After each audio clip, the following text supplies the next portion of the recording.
your show now, press 1. To hear important Your show will go live in 5 seconds. 4, 3, 2, 1. Love Talk Radio. Nobody.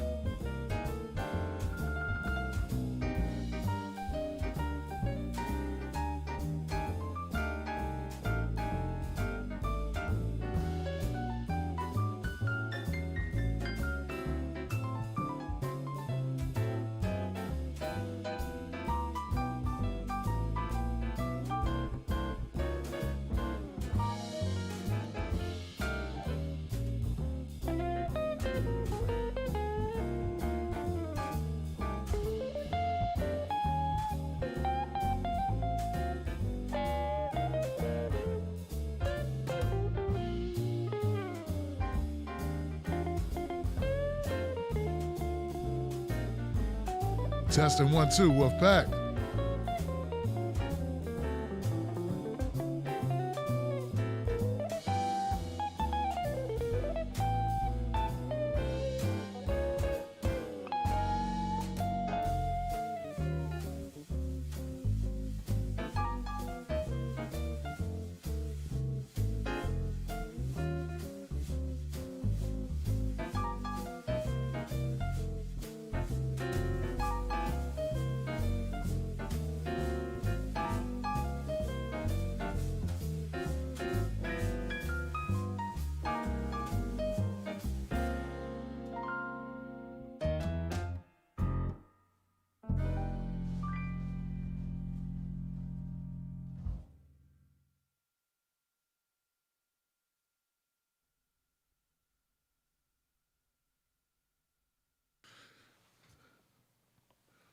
Booyah. Booyah. Yeah. All right. Hey. All right, well, systems are all set to go. My name is Tim Black. If you're new to the show, this is the Tim Black Show. I'm your host, and I'm very glad to have you here. Welcome, Periscope. Welcome, YouTube. Welcome, Facebook. We have an open platform, meaning anyone can come here. You're all welcome. And with that, I'm going to go make sure, people, sometimes people are too nice. They're lying to you because no one's that nice. You're welcome here. We don't care how funny you look. You don't care if you smell bad. Come on in. So no problem. You're a thief and you're a horrible individual, but here we're all God's children. Come on in. Oh, you like to, push old ladies downstairs and punch old men and run. All right, fine. Come on in. We overlook all transgressions here. It's all peace and love, baby. Peace and love. Yeah, little lie. That's when they get you in that room and they go to work on you with a blowtorch and a couple screwdrivers. All right, guys, my bad. Just talking, just messing around. Who's out there? Let's make sure that people can hear the show. We're looking good on my settings here. Tonight is the Freedom Friday show. People love the Freedom Friday show because they love calling in and speaking their truth. Let me go here to Facebook first this time. Facebook, what's up, y'all? How y'all doing? What's up, Dion and Veronica and Stephanie and Mianka? Yeah, Mianka, I got you that time, the first shot. What's up, Lisa and Jazz? Jamin from the Shy. What up? How you doing, Jay? Dory, Rose Wade in the house. Robin in the house. Leslie, Evan, Julie Pulley, Ginger Liberty, Doreen. Okay. We're looking good. We're looking good on Facebook so far. Robert Austin, Nasa, Margarita Silver Potts. That's right, guys. Please share this out. Let people know you're watching the show. Spread the word. Robin Brownfield, how you doing? Ryan, Paula, Nat Turner. What up, Nat? Michelle, Stephanie, Robin, Dadu in the house. Paula Smith in the house. Ronnie Barnes in the house, waving back at you, Ronnie. What up? Loretta, Elliot Rice. We got a nice crowd. Mike, what up, Mike? Double M, Kimberly Perry. We're looking good on Facebook, guys. David, what's happening? David Dukes. Chattahoochee, Florida. Shout out to Chattahoochee, Florida, man. Hey, Florida. Hey, look. I know when you were watching the thing about the domestic terrorists out there in Michigan, I know what you were thinking. They're trying to take our spot. Yeah, because everyone always talks bad about Florida. But yeah, those Bubba's gone wild out there in Michigan, man. Bubba's gone wild. So, you know, let's spread the love around. We got some nut burgers out in Michigan, all right? And the neighbors were like, and you know, I've seen a lot of people coming and going from that house. And I said, wow, these are militia people. And, you know, I'm not saying they can't do that. They can do what they want to do. It's just that I didn't know they were doing that. They were plotting to kill the governor. And the whole time, like this, don't put my face, my likeness on the screen. So they were like shooting at her feet, you know. I recognize those feet. That's Doreen. She lives up the block. She's telling on us. All right. I got to learn to talk softer because now I have this. Oh, let me go to YouTube. Sorry, guys. I'm going to personal stuff. What up, YouTube? How y'all doing? Y'all may notice I have a new mic stand. What's going on, Brian? What's up, Shogun? What's up, Diana M? 16, Reese, Selena, Bose Einstein. I got my Wolfpacks. My Wolfpack members over here just shining up, making it look good. Rahul and Son and Mixtape, Wheezy. I'm from Florida. What's up, Wheezy? Jenny and Sunflower, Jeanette, Brad Bloom, Lumberjack Offs up in here. Maker of Things. Cirrus, 76, Helen Gaskins and Gary Webb.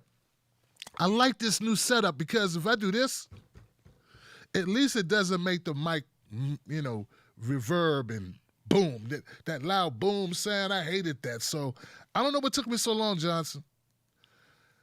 Actually, I think I saw like Andrew Scholes. You know Andrew Scholes? He does that podcast. And him and this guy, Flagrant 2. And I noticed that they have real mic stands. And I'm like, that's different. It's different to have a real mic stand. That means you ain't, you know, I can do this, man. You know, I don't got nothing on my desk but my papers. We're moving on up to the east side, to a deluxe apartment in the sky. Yeah, gosh, Vegana, buddy, Vegana, vegan, piranha. Okay. Nikki, what up? Reese Lindsay. Let me finish the names. David Brown, PG O'Hearn, Andrea, Christine Wolfpack in the house, Helen Gaskin, another Wolfpack. I got Wolfpack, self-taught artist one, my brother. Self-taught artist one, man. I love you, man. You know that, right? I appreciate the hell out of you, right? All right, brother. That's my man right there. Thank you for everything you've done for the show, man. Look, guys, Ernie. What up, Ernie B? Look at that, Posita, just smiling. Go ahead, Posita. I've noticed there's been a lot of trolls, man. And I don't mean regular trolls that just say, like, racist or stupid shit. I mean, there's been these troll accounts, man. There's half-dressed pictures, avatars, saying corny, crazy things in the comment section. This has been going on for a while, but it's starting to really get me pissed, man. Like, if you see these people, it's like, they'll be like making stupid comments like, hi, love me. Come see me. You're going to love seeing my profile. I love you. You know, like really stupid stuff, and it's like all sexually suggestive stuff. I'm like, man, look, I understand we have a pandemic and we're on a lockdown. But you got to get new material. All right? You got to get new material. Work on your stuff. All right? Because your punk ass is getting blocked forever from my channel. All right? And I don't have no problem with sex workers. You know what I'm saying? I don't. But you guys are not sex workers.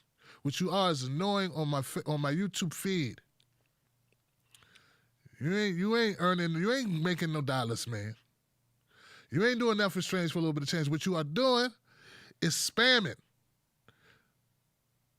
So stop it. Damn it. We'll stop right away, Mr. Johnson. We'll stop right away. I love you, Mr. Black. Mwah, mwah, mwah, mwah, mwah. Make me want to push you down some steps. What's up, Gara? What's happening? All right, guys, so no face. So look, guys, I don't have that much before we go to the phone lines. I really don't have that much to cover. I'll keep it real with you. This show is brought to you by the Tim Black Wolfpack. I hope you become a member of the Tim Black Wolfpack, where you get access to all my live shows in their entirety. You know what I'm saying? You get everything, and that's a lot of shows. It's at least 20 a month. We do 4 live shows a week. Sometimes this week we did 5 live shows. Show every day. And we put out multiple clips. So become a member by going to patreon.com, Tim's Take Live. You can also join on Facebook or YouTube. Also, join the Tim Black VIP text list by texting the word cornbread, one word, to code 21,000. That's right, cornbread to code 21,000. We'll be using that to talk to people in case they run me off the social medias. You laugh, they could do it. I'd like to welcome Kamali, Andre, and Ben to the Tim Black Editors Group. Thank you so much for editing. They've been putting together short clips that we're going to be posting on Instagram and Twitter and TikTok. So thank you so much for that, guys. And that's all I got in announcements, man. That's it, right? That's enough. We have no more. So I know you heard, well, I'm not going to assume. People work. People got things going on, right? Especially with this homeschooling. You got to, like, I didn't know, that my wife was going to have to be a teacher and a wife at the same time. Like, that wasn't her profession. And she's down there trying to help the kids. Like, it's bad enough they got the new math. Now we got to sit down with them and spend time with them. Yo, anybody seen the picture of the Zoom? Anybody seen the picture of the Zoom where the kids are sleeping and the one kid where the mama or somebody was just naked, just totally naked, and the teacher's talking, Adrian, wake up, Adrian. Wait, everybody, wake up. Who is that? Who is back there naked? And it's a mom walking past in all her glory, bending over to pick something up out of the closet. And the teacher's like, hey, Adrian, cut your camera off. Cut your camera off. Man, first of all, a couple things. First things first. We really got to open the schools back up. Yeah, we got to open schools back up. Man, these kids, they not going to sleep on time. They not getting up on time. You can only see 4 kids, and 2 of them are asleep at class. One kid looked like he got shot. I don't know. Something happened. He just worked a double shift. His spine is folded over. That's how asleep he is. He is, because there's different stages of sleep. And then there's, so you try like you care. He don't give a damn. He like,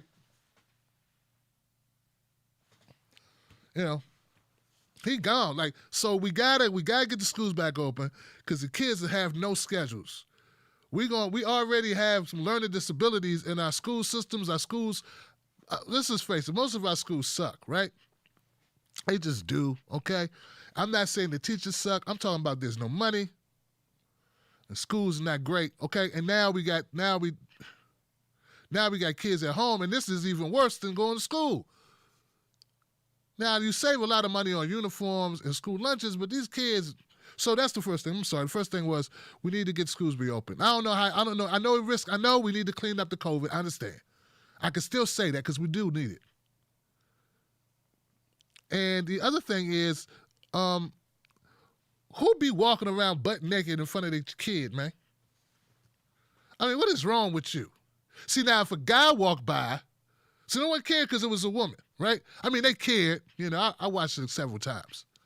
I was studying, studying for media purposes. I'm a journalist. I report this stuff. But my thing is this. Why do women get to walk around butt naked in front of their kids, man? This boy looked like he about 9, 8, 9, 10, somewhere in there, right? He know that you got female parts. He too old for you to be butt naked in front of him. But this is the double standard of America, guys. If that would have been a man walking around butt naked in front of his daughter,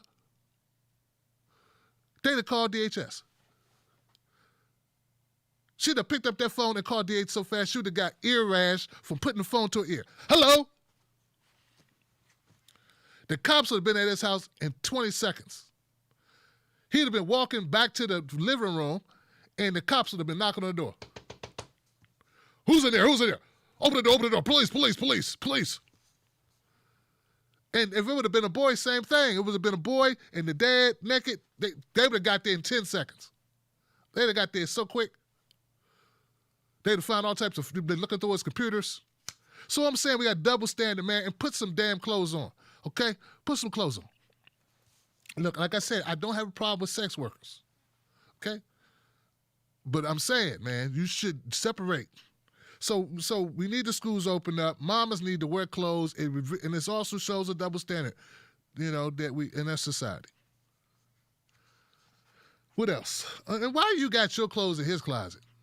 This is the thing. We need to make more money, man. Obviously, this mother is on hard times. Her clothes in the child's closet. They don't even have their own closet space. See what I'm saying? We are struggling out here. That wasn't really a good point, but I'm just saying. I mean, but she ran too. She ran when she realized she was on camera. She's like, oh. She made a dash. See what I'm saying? Then, Mrs. Black told me to stop looking at that video. I was looking at that. Look at this, baby. Look at this. Look at this. Do you see this? Yeah, I saw it, Tim. I'm just saying, look at it. Just saying, I'm just saying, I'm just saying. What? I'm a man who can look at stuff. It's media. I'm telling you, I'm doing investigations. What y'all looking at me for? Why y'all looking at me? Why y'all making me feel guilty? All right, so now let's start the show. I guess that was a monologue. I don't know what that was. That's just me sharing with you guys, because you guys, you my people, man. I built this. We ain't many, but we plenty, and we are, we are a community. I want to go. So now, if you watched the debate or if you heard about the debate, you know that Mike Pence made a statement during his debate, a horrific statement that was overshadowed by a fly on his head. Because that's how substantive the debate was. And that's how much the Democrats are focused on policies. Nah, they didn't take away, they didn't go away. You didn't go away thinking about, Kamala Harris really killed it with the discussion of, climate change. Kamala, her and Joe Biden, they got a lot of plans for, ending mass incarceration. Nah, people left with one thought on their mind, which was a fly landed on Mike Pence's head. Now, I've seen flies land on Obama. I've seen flies land on Hillary Clinton. But somehow, the fly that landed on Mike Pence, just go ahead and admit, you want to distract in any way possible from the ass kicking that Kamala took on a couple of instances within that video. Like, you just want anything, deflect. Look over there, there's a squirrel, man. Did you see that squirrel? Man, I'm talking about this right here, man. You hit my car. I know, man, but did you see that squirrel over there? He just running like this, his little feet was moving. Did you see it? Yeah, man, I also see you need to give me your insurance information. Nah, man, but the squirrel, man, that's the amazing squirrel. That's how y'all sound stupid, just fixated on this damn fly. But the thing about it, the reason why I brought that up is not just to bring up the fly thing, because I did a video on that. Mike Pence said that he didn't believe that there was systemic racism in America. That's right. He said he don't believe there's systemic racism in America. So what I want to do is just tell you a couple things, because I figure there's some people who may not be racist. They just, ignorant. You know what I'm saying? And they don't know anything about systemic racism. They think his systemic racism is a system of racism.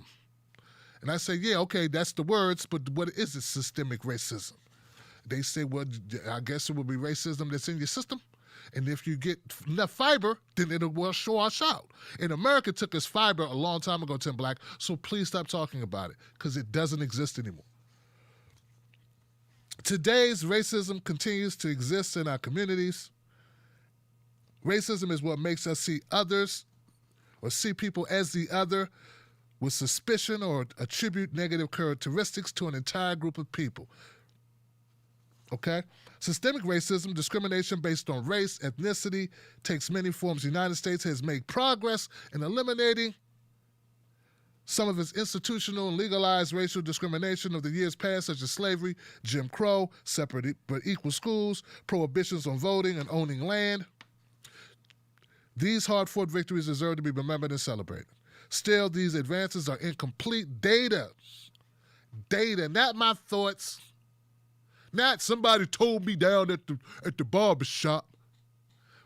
Not that we can even go there anymore. Not that I have a reason to go there anymore. I think they're all closed, aren't they? Didn't Nancy Pelosi get in trouble about going to a... anyway, but no, I'm not talking about things I heard. There's been studies, Pence, Dents, Mike Dents. That's what we're going to call them, Mike Dents. There have been studies, right? So, on all groups, right? In the U.S., median wealth for white households is 10 times greater than for black households and 8 times greater than for Hispanic households.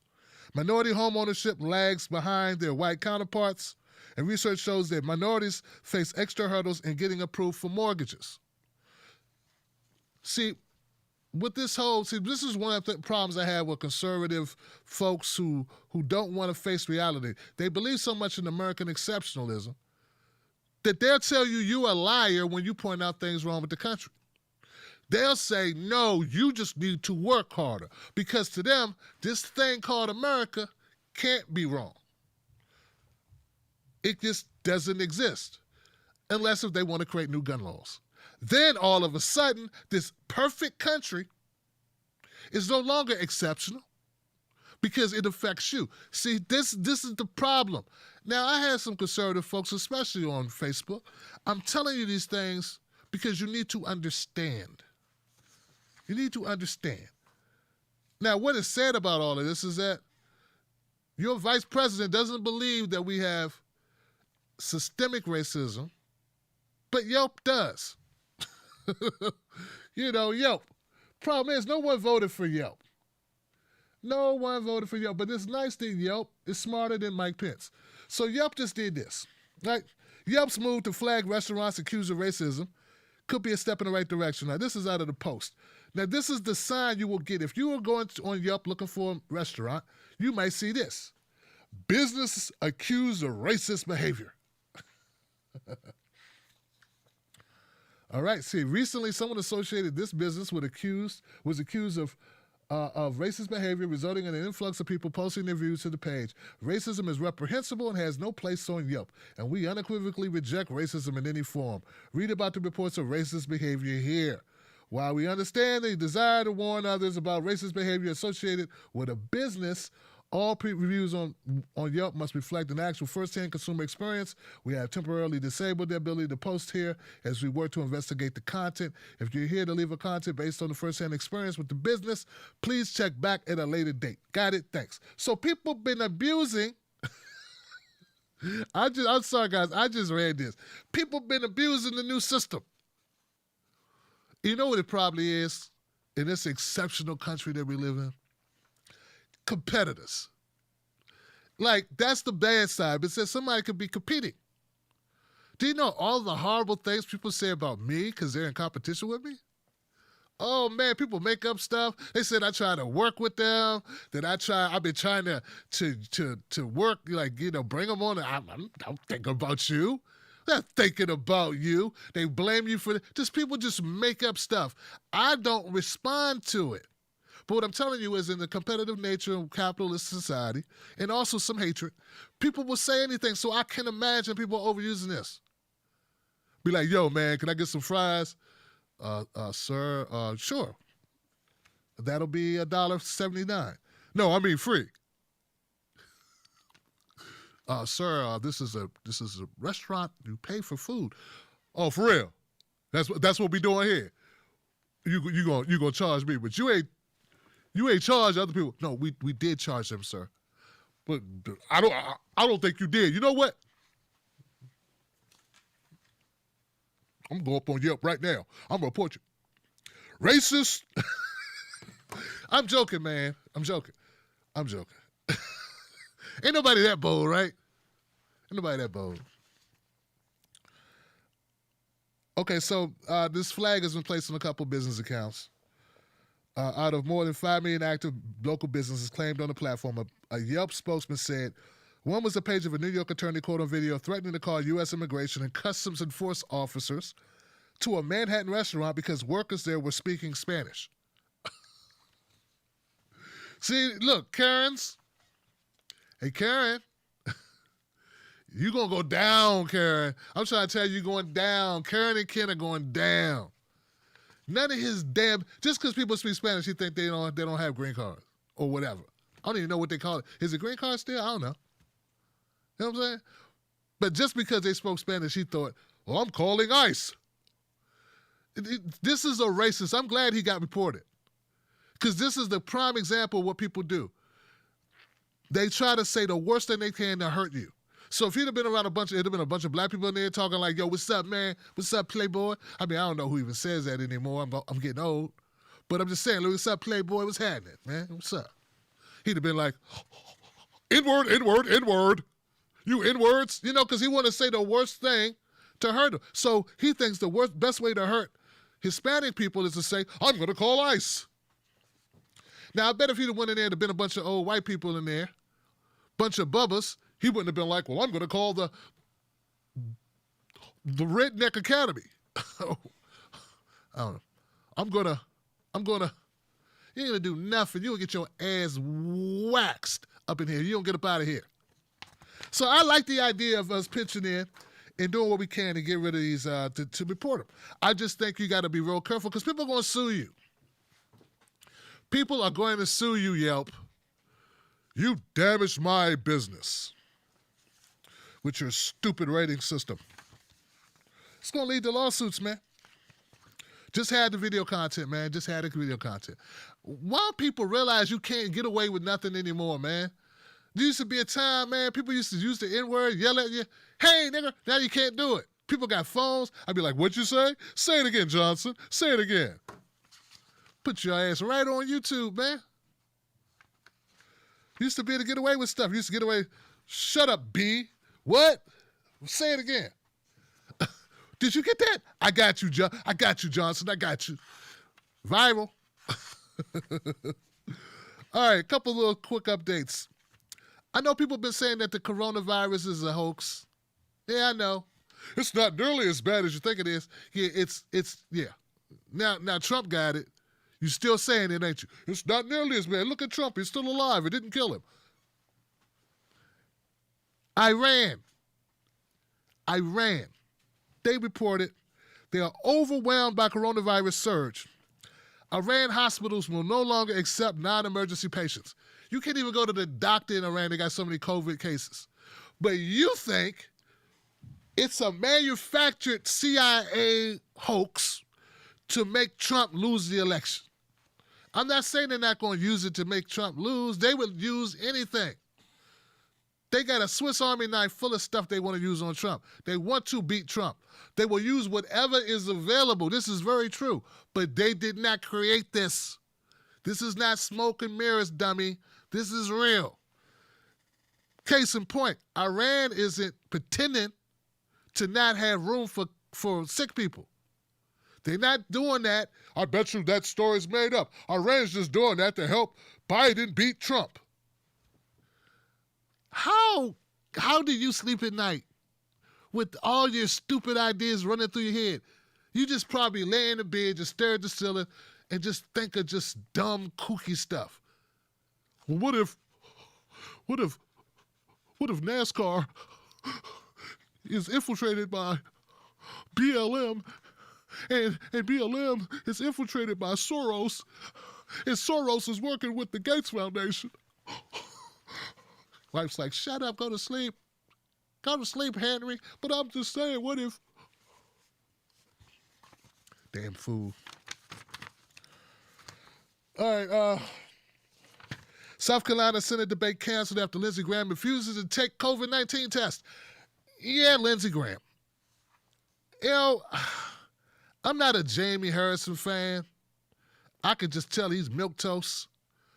Well, I'm a product of a single mother. I'm a product of a single mother, and I wear it. Yeah, okay, what's that? Why should I vote for your ass? I know a lot of people who raised a single-family home. Well, my mom worked hard. Yeah, we can all say that, man. You got any policies, Chunky? Huh? Any policies at all? Are you just a milquetoast-ass Democrat running on, I'm black and I had it bad? You know how many black people can say that? Every black person I know can say that. We should all be congressmen because we all had it bad. Nah, man, like, what are you running on? But see, some people that support him have no idea about this guy at all. All they know is they hate Lindsey Graham, which I don't fault them for that. Well, they dislike Lindsey Graham, okay? And Harrison is black dude. You know? And I, you know, so we're all screwed up because that's all we care about. Here's the problem, man. It's not that I like Lindsey Graham, because I don't. But we need to support people that are going to get shit done for us. All right? This guy Harrison is a pile of Clyburn, Jim Clyburn. They ain't do nothing but sell us down the river, man, and put money in their pocket. You know Joe. I know Joe, and Joe knows you. And I know, and we know. I know Clyburn is chilling. I know Joe. Better give me my damn money. That's right. Uh-huh. I know that. I got that money out of his ass, though. I know that. Anything else? Trump makes $1.8 trillion economic relief offer, but deal with Pelosi remains elusive. It's nice. You know, it's nice to play games with people's ability to live indoors. That's right. That's always fun for rich white bastards, old rich white bastards, to play games with our ability to feed ourselves. Oh, well, what's $2 trillion? That's, come on, Nance, come on. And maybe I make it $3 trillion. Make it $100 trillion. You know? And laughing their asses off while we up here. You know, crime is spiking in the black community right now. People are stressed out. Kids not getting no schoolwork done. Crime is spiking in certain parts because people are frustrated. They can't afford the NFL package. Man, I don't even know. Yeah, they probably can't. I don't even know. But you know, things are bad. All right, I'm about to go to phone lines. One last thing, guys, and then I'm gonna end it because I could talk to y'all, man. Y'all my people, man. I rocks with you. I rock with you, okay? I mean, not all of you. Some of you crazy. I mean, like, I thought I was crazy, but did you read what this guy wrote? Did you see this shit? Did you see what he did? Baby, look at that. Some of y'all, man, y'all be in the comment section going, hamburger. You know what I'm saying? All right. There's an article in the New York Times by this woman by the name of Maggie Astor. Maggie Astor can kiss my entire ass. Here's why. Before you get offended, here's why. First of all, if you're going to get offended from that, you're going to have a long show on your hands, buddy, because I'm going to say some stuff, okay? Maggie Astor's article is Kamala Harris and the double bind of racism and sexism. All right? And I'm not saying that there isn't sexism and racism. I know there is, right? I know there is, okay? Here's the thing, guys. I think that Kamala Harris, the reason why you even know who Kamala Harris is, the reason why you know her, the reason why she's famous, and she's a very famous lady, okay, is because she's a woman. Hold on a second. Who happens to know some people, okay? I'm not saying she didn't work hard, but if she was a dude, do you really think the Democratic Party would have put up an ex-prosecutor in the age of BLM? Hell no. Do you think the DNC will be trying to push upon us someone who was an attorney general, the top cop who laughed about locking people up? Hell no. But they think they can do it because she is a woman. Now, Maggie, I ain't read your whole article, yo. I had to stop. My stomach is a little queasy. So I had to stop. I had to show the dude. I was like, I'm not going to throw up on my desk. But Maggie, here's the thing, Maggie. Just because people had criticism of Kamala Harris does not mean it's based in sexism or in racism. It could be based in the job she's done and the way she's lied about her stances or flip-flopped. I know when I talk about it, it's never about her sex or her race, because we happen to share some of these things. What am I going? What, I'm a racist against my own self. That's stupid. So now you're gonna say I'm sexist? Well, that's not why. It's an insult, really, because it's like you don't believe that she's earned people not liking her. Anybody popular is gonna be disliked by a lot of people. That's how it works, particularly in politics. And I just found it insulting that it's always bullying. It's like you're bullying this all down to they just don't want to see a woman succeed. You did the same thing with Hillary, okay? Maybe they don't want to see that woman succeed, okay? Because that woman is the devil-like person. She lies a lot, okay? These are not good things. I wouldn't want to elect a cop no matter who it was. Maybe Andy Griffith, maybe Andy Griffith. That was a good cop, okay? He didn't use a gun. There was no police brutality.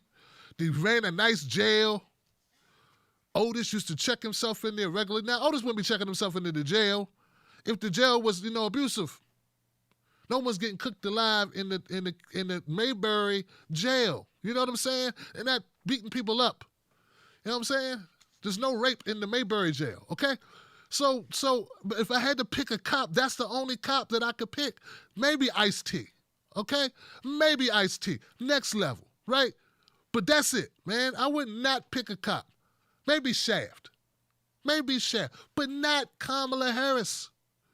No. And do you think if you changed her gender, do you think that there would still be people? Do you think that there would be people that criticized her? Yeah. And another thing, the whole sexist thing, because they're saying about they're over-sexualizing her. Hold on a second. Hold on. Hey, no one talked about Kamala's sexual life until Willie, whatever his name, you guys know what I'm talking about. He came out, put an ad out with the shit. He the one. First of all, if you're going to sleep with somebody high profile who's married, that's a no-no, okay, first of all. And then you're going to run for office and nobody's going to talk about it. I mean, if it was Trump, it would be everywhere. She had an affair with like the mayor. And it was open, flamboyant. And his wife was alive and I think he's still married to his wife or something. I don't even know the whole story. All I know is that wasn't created. All right? That was not created to hurt Kamala. We read it, and people have reactions to it. Because by and large, people don't like you cheating. Now, a lot of women actually have been a lot nicer to Kamala than I think most women would be for a home wrecker, because that's what they call now, right or wrong, that's what people call women who sleep with other women's husbands. Okay? So, but you never even mentioned that that's how that story got viral. That it wasn't us cavemen, unga, bunga, bunga, unga, come here, Jane, boom, boom, drag woman by hair, do dishes. Oh, we don't have dishes. Make meal, you know, like we're a bunch of Neanderthals or something. You leave out the part that one guy wrote an article or whatever talking about their relationship. So that's what did it. Wasn't hate. Now, having said all that, yes, Donald Trump has been sexist. And he's been hard. Like Trump uses anything at his disposal. He's like an abusive parent who's beating their kids and just grabs stuff. What'd I tell you? And just grab the phone book, beat you with the phone book. Anything around in arm's reach. Oh, what'd you do? Pick up the stapler and hit you with the stapler. That's Trump. So what he does, he reaches over, racism, and he hit you with racism. What the hell? Sexism, he hit you with the sexism. What? A woman, misogyny, boom, boom, boom, boom. Man, he just reaches, and yes, it makes him a sexist, a misogynist, a racist. It does. You can't use the tools, just like that parent is a child abuser. That parent needs to be, take their kids, and we're trying to take the country back. But stop boiling down everything to just that. Now, I'm not, and you make some references in this article, she makes some references in this article about Trump's comments of calling Kamala a monster. I don't even know how you make that racist or sexist. I don't know. I don't even know why that's, not a term I would use. I think she's a monster. Liar. Yeah. But Trump is too, Anyway, identity policing. She talks about a lot of tropes and caricatures and angry black woman, She smiled a lot, but it's that, which I kind of like, I'm used to that. I don't think it's a negative. What else, guys? I think that's it, right? All right, guys, take a little break. We're going to go to phone lines right after this break. This is your show from this point on. All I'm doing is answer phone calls. Thank you for being here. I'm Tim Black. Stay tuned for the phone-in portion of the show, Johnson. Hooah.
right, all right, all right, all right. Yeah, yeah, yeah.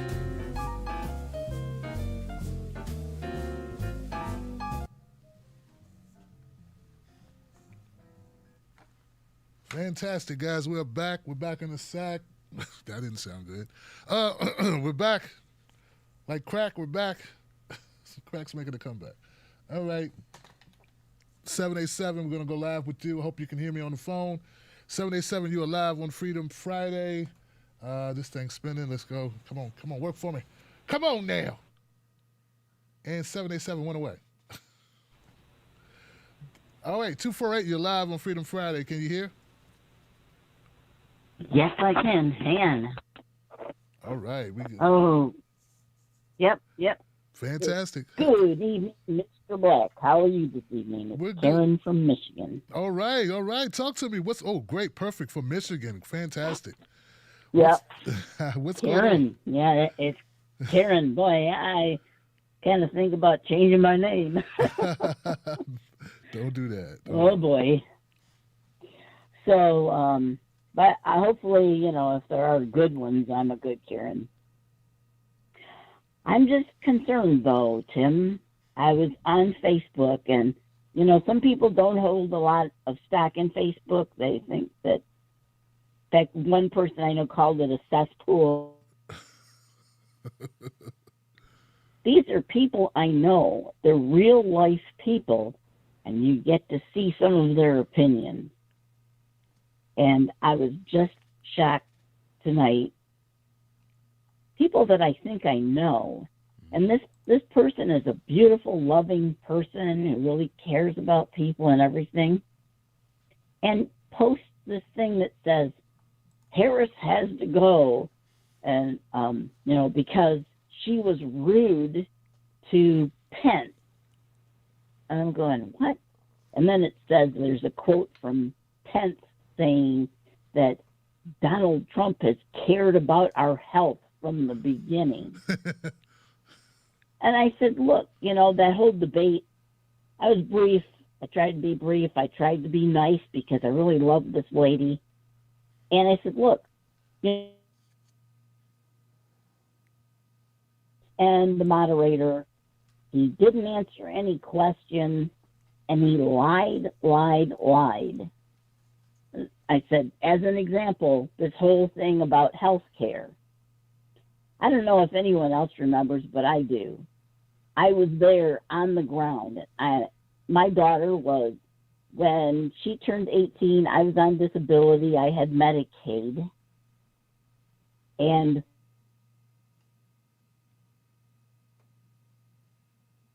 because she didn't go on to college. If she had continued her education, they would have kept her on for a couple of years.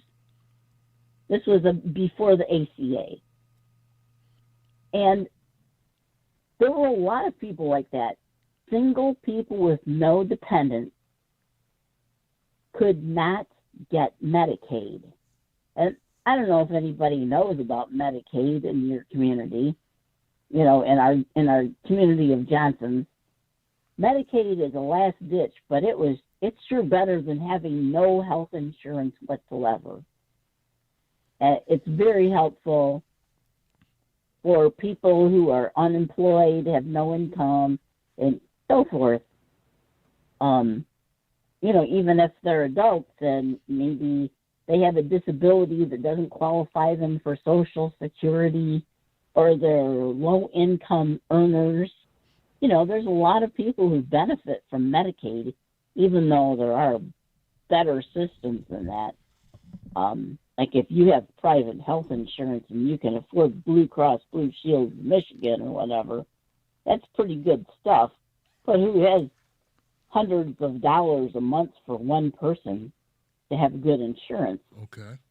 So, back in the day, before the ACA kicked in, there were a lot of adult people who had health issues and either had to pay for their health care out of their own pockets or just went without. And that included people with mental health issues. A lot of them like before the ACA, I knew people who, like they had cancer Okay, and they were in the Karen, hospital. Karen, They lost Karen, their I'm gonna, housing because they Karen, I'm couldn't. gonna need you to get to Say like. what? I'm gonna have to cut you off soon. So, what's your point? What are you trying to Okay. say? All right. Yeah, I'm just saying, it was pretty tough.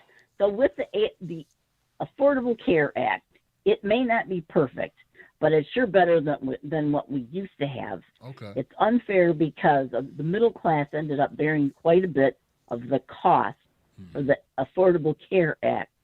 But people are demonizing it.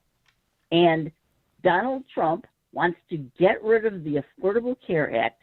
He has nothing to replace it. And these people they don't get it. He'll just kick us all off of the insurance. Nobody will have anything. Why do they support him? That's my point. That's your point, and that's It's an just excellent shocking. point. Yes, it's an excellent point, Karen. It's- Thank you for calling in. I appreciate it, Yep. and I see your point. Yeah, like people need health coverage. I'm all for improving, or I want Medicare for all. Okay, I want and universal health care coverage that covers everybody. That's what I want. Okay, but if I can't have that, I don't want people to just not have health care. I mean, come on now, that's crazy. So I agree, and I understand your point that it dumbfounds me, man, how people think it's okay for Trump to get rid of it and not have something, a stopgap. And remember, he's been in office 4 years. You don't have a plan yet? If Trump had a better plan, I'd rock with it. I would support it. Okay? Because I want a better plan. I want something better. It's not that, it's got Obama's name on it. I'm not a part of that clique thing. That's stupid. And most people I know aren't a part of that either. Okay? Most people I know, contrary to what you hear or what you see on MSNBC or CNN and a lot of these other places, not all of us are going, whoa, it's got to have Obama's name on it, man. Nah, who cares? Okay? The best plan that covers the most people, that people can actually afford to. I would rather it be free, man. We should have free health care. Anyway, I'm going to go to the next call. Thank you, Karen from Michigan. 214. You hanging in there, 214? You're live. What's your name? What's your comment? This is your Civil War friend. And if there's some background noise, tell me so I can cut it down. You good, man? What's going on?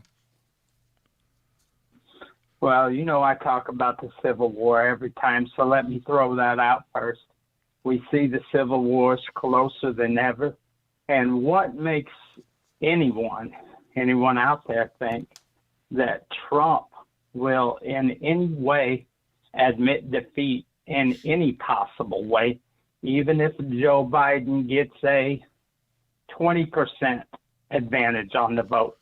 Do we think Trump has it in him to admit defeat regardless of what happens? And he's got a whole cult behind him. The majority of them are racist. There are a few people that support his tax breaks, but those are the same people that are going to support Joe Biden and all the corporate love that he has. They'll rest of us that aren't getting anything out of this, and they're not going to. If you do a brief dive into the internet for a civil war upcoming, you see a lot of talk about it in heavily Republican places and racist places as well, talking about getting ready for it, preparing for it, the things they're going to do, the people that may show up to ballot watch outside with rifles that will just intimidate. They won't venture into polling places. They're not allowed to. But that doesn't mean they won't be across the street with a rifle. Mexican, if you're Asian, if you're Muslim, if you're anything other than a basic white guy like myself, they're going to intimidate you in some form or shape. So that's coming, whether we like it or not, unfortunately. But I see a lot of other things. I wanted to comment and give you a compliment and your audience a compliment, because there are many people that seem to be very educated and speak on many different topics. And there's something for everybody to listen, to learn, to develop an opinion on things, and to find out more, to broaden your horizons. Hopefully you'll go to the truly progressive direction that we are. As I was a Bernie supporter from the very beginning in the prior election, I was a Democratic Socialist, still am. I actually learned that in my teenage years on my own. Gotcha. Well, look, brother, I want to thank you. Skipping out on class? Mm-hmm. I'm sorry. Should I shut up? Because I'll let you go on. I know you got people. Yeah, I really got to keep it moving on, but I want to thank you for calling up, and I'm going to look into what you're suggesting, man. What your your research has discovered with the Civil War stuff.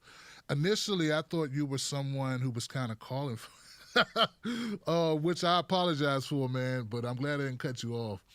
I'm going to report on it. If what you say is true, and if they actually carry this stuff out, I will definitely be reporting on it. And I would like to go to polling places in Maryland here. I'm going to see what the filming rules are, like what I can do. If I see people hanging around with guns, I'm going to be filming it.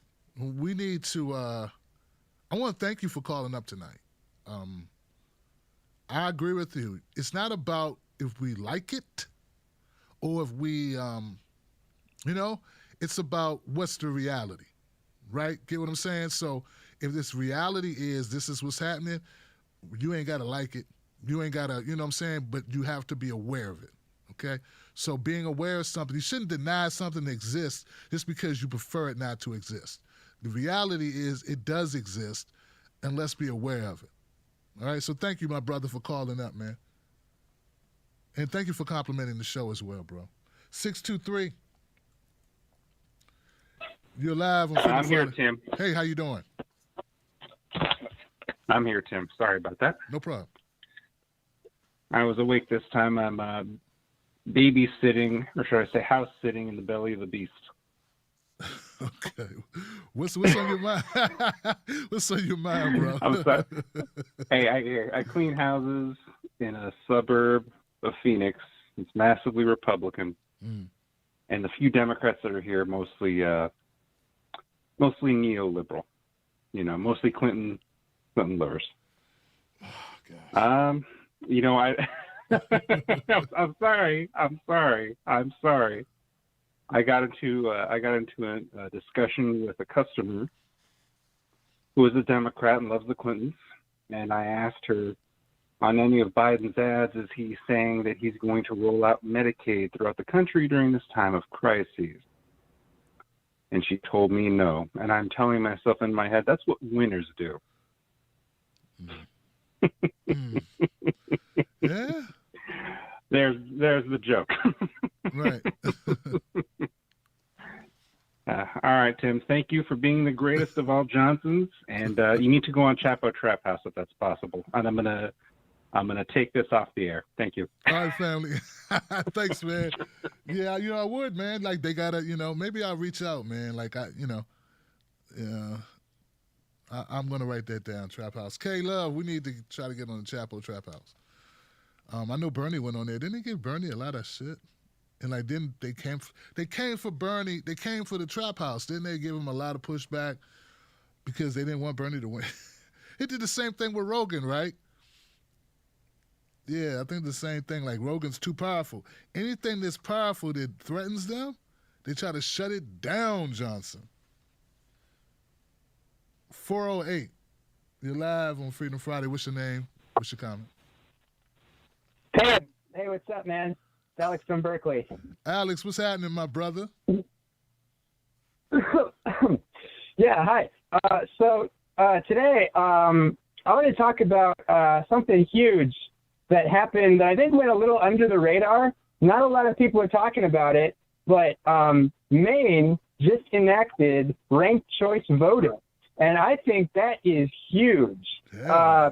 We talk about it occasionally on the show. Sister Kira talks about it a lot. But the fact is, I think ranked choice voting would destroy the myth of the wasted vote. It would give us more democracy because it would let you rank your first, second, and third favorite choices. I mean, Tim, in this country, the Green Party isn't even going to be on the ballot in all 50 states for this election.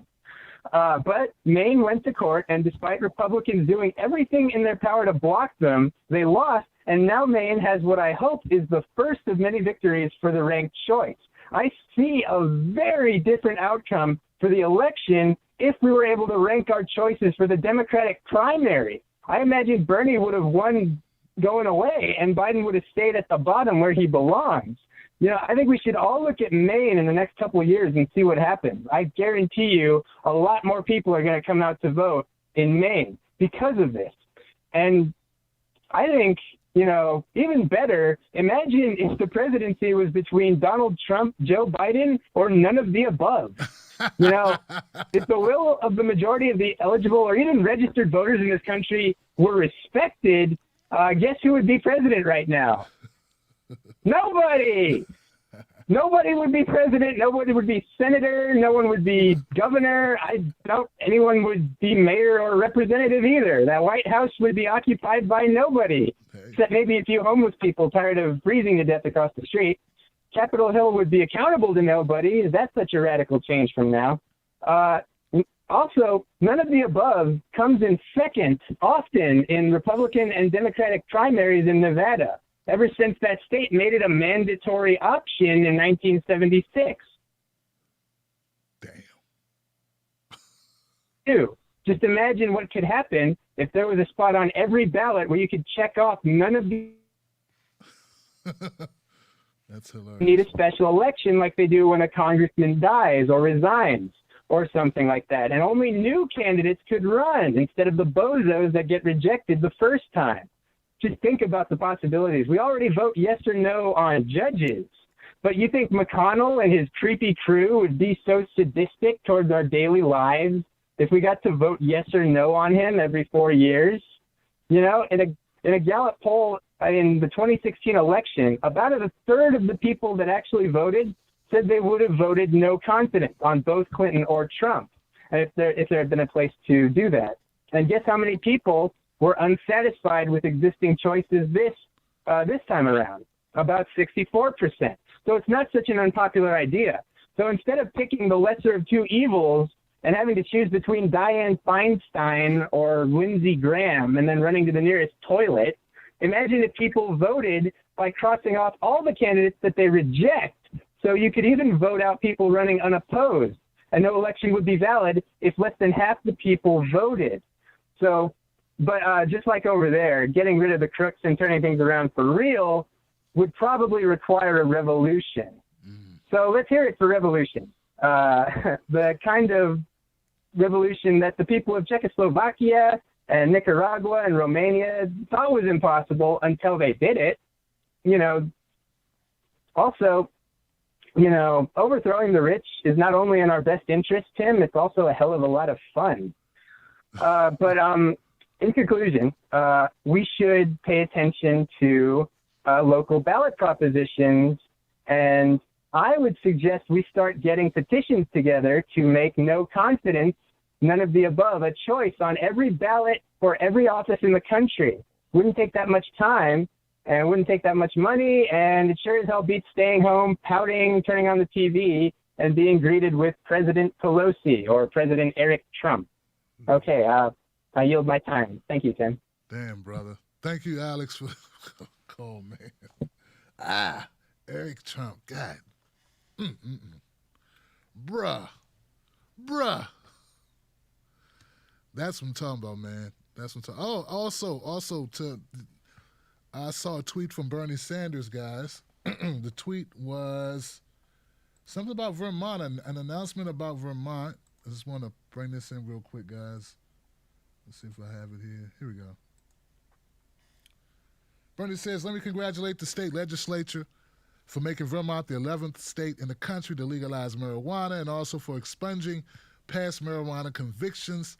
Now it is time for Congress and the federal government to end the war on drugs and legalize marijuana nationwide.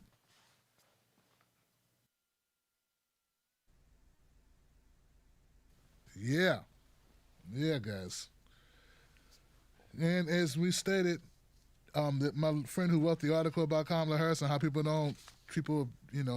hold her racist thoughts against her and sexist thoughts. Maybe if she wanted to legalize marijuana nationwide on the federal level, people be excited about her. Another thing that the writer didn't consider is maybe that would,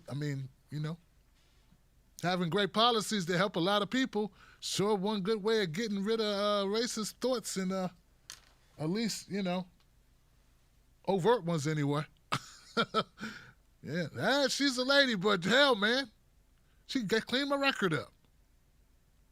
She's all right with me. 240. You're live on Freedom Friday. What's your name? What's your comment? Hey, Tim, this is Nestor. How are you doing? Good? I'm good, man. How are you, brother? I'm doing great, man. Long time no talk. Let me get right to my comment. I'm trying to see how I can compress it. Man, the situation we find ourselves is I think probably worse than the situation that led up to the first American Civil War. With those guys trying to kidnap and murder, the pudding. The evidence is in the pudding. Let's put it this way. Right now, you have two candidates that are basically white supremacists. And even when they have two candidates that are basically white supremacists, these in the hills out in the mountains with do violence, they still feel like they're losing. They feel like they're losing their country. This is how insane they are, man. By no stretch of the imagination could somebody objectively look at Joe Biden and think he is not a white supremacist. His whole career spells that out. Yet these guys out there in the mountains, in their little militias, are getting ready to kill their fellow countrymen. And that's the level of crazy that we need to understand that we are dealing with. It's just like a lot of those murderers didn't want to affect us. But they lost it, and they started fighting and attacking. They had no but to fight. Now we can go. There's a lot of history. Hey, Lester, you're breaking up really bad. I don't know. My phone line is garbage, but you sound really bad at points. Oh, man. Maybe it's because I'm on speaker. Can you hear me a little bit clearer? Yeah, that sounds a lot better, Lester. Go ahead, brother. Okay, so, like the first American Civil War, it all started because they lost an election. Because they couldn't keep their guy, they couldn't have their guy there. So they started the conflict. And history repeats itself. And back then, you still had Abraham Lincoln for all the good that people want to say he is. He was a white supremacist as well. Right after the Civil War, he started an all-out war against the Native Americans. So it's like you cannot win with these people. You cannot give them any ground whatsoever. So we have to start making preparations and seeing how we're going to deal with this, because it is going to get crazy whether we like it or not. That's the sad reality of reality. It's just filled with a lot of crazy people. That's all I wanted to say, man. Thank you for giving me a chance. All right, Lester. Well, thank you, man. Man, next time, man, please, brother, don't do the speaker, man. But it's good to hear from you. It's been a while, brother. Very good to hear from you, man. I appreciate it. All good, brother. All good. And that goes to anybody else as well, as far as the speaker thing. 269. 269, you live on Freedom Friday. What's your name? What's your comment? Tim Black, this is Zach from Michigan calling again. Zach, what's up, man? What's on your mind, Zach? Well, first, I kind of wanted to address the Gretchen Whitmer thing because the other caller from Michigan didn't say much about it, and I don't know where she was from or how it is where she is, but I tell you what, man, where I'm at in Michigan, I wasn't surprised when I heard about the charges yesterday. Not even. I mean, I work with a guy that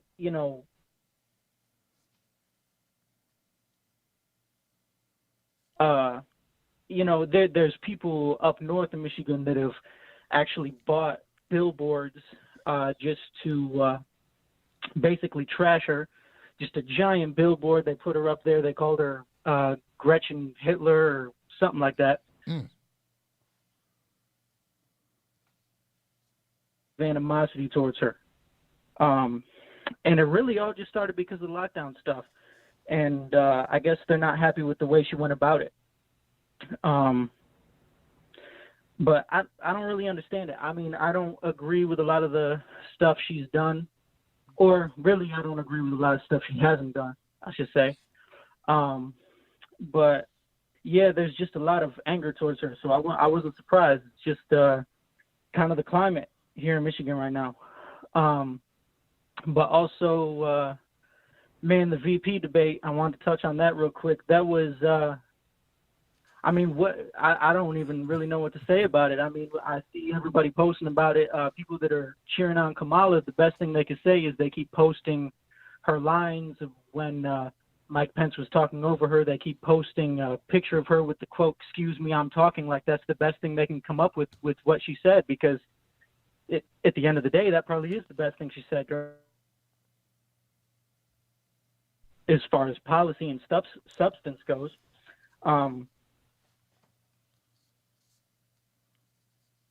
And, Tuesday, there was somebody that called in and referenced the call I made last week. They said they looked into AFRICOM, and shout out to him. I think his name was Brooke. I don't remember where he's from, but shout out to him for looking into that, because that I think that's something that should be brought up, especially right now, because that was really the AFRICOM was really expanded under Biden and Obama's administration. I mean, they put U.S. presence in 53 out of 54 African countries, so all of them but one, and we're not there for any good reason. But they don't talk about that on the debate stage, because that's more of a bipartisan issue. If you're anti-war, then there's not really an option for you in the two-party system right now. I mean, after Obama took us from 2 wars to 7, and his last year he dropped over 26,000 bombs. I mean, so many bombs that we ran out of bombs, which is fucking egregious and unheard of, especially for America. And, Trump continued all those wars, and some people say he's a lot more hawkish, especially out in the open. So, I mean, there's not an option for you. If you're really anti-war, there's not an option for you, at least in the two-party system right now. And also, I think it's weird that Trump and Pence keep accusing it's an insult. And I know, and most reasonable people know, that Biden and Harris are not actually for the full Green New Deal, but I think it's weird that they smack it down like, no, we're not for the Green New Deal, like that's some sort of insult.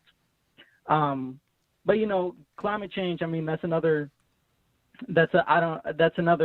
bipartisan issue, because there's no money to make for them in doing anything about climate change. And I don't see a way to reverse climate change in a capitalist society the way we hold a capitalist society, because it's far more profitable for the capitalists to just destroy the planet that our children and grandchildren are going to be on, and they don't have to care about that, because there's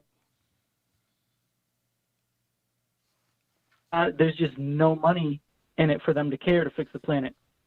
Like in Colorado, the wildfires, just as an example, when those wildfires started, they didn't have 6 of their largest firefighting helicopters, and they didn't have them not because somebody stole them, but because they were over in Afghanistan aiding in war crimes. So that's where they were, because that's more profitable. War is more profitable. So and this is a common thing with climate change. It happens every year, the wildfires now. So they should have had them on hand, but they knew that was going to happen this year, like it has the past few years. But they decided that their 6 largest firefighting helicopters would be more profitable being over in other countries killing people. So that's just that's the epitome of capitalism. So there's this, and I mean they don't want to talk about wealth inequality, another issue that's just suffocating the working class more and more every year. They won't even address it. I mean, Oxfam did a study in January. This is crazy.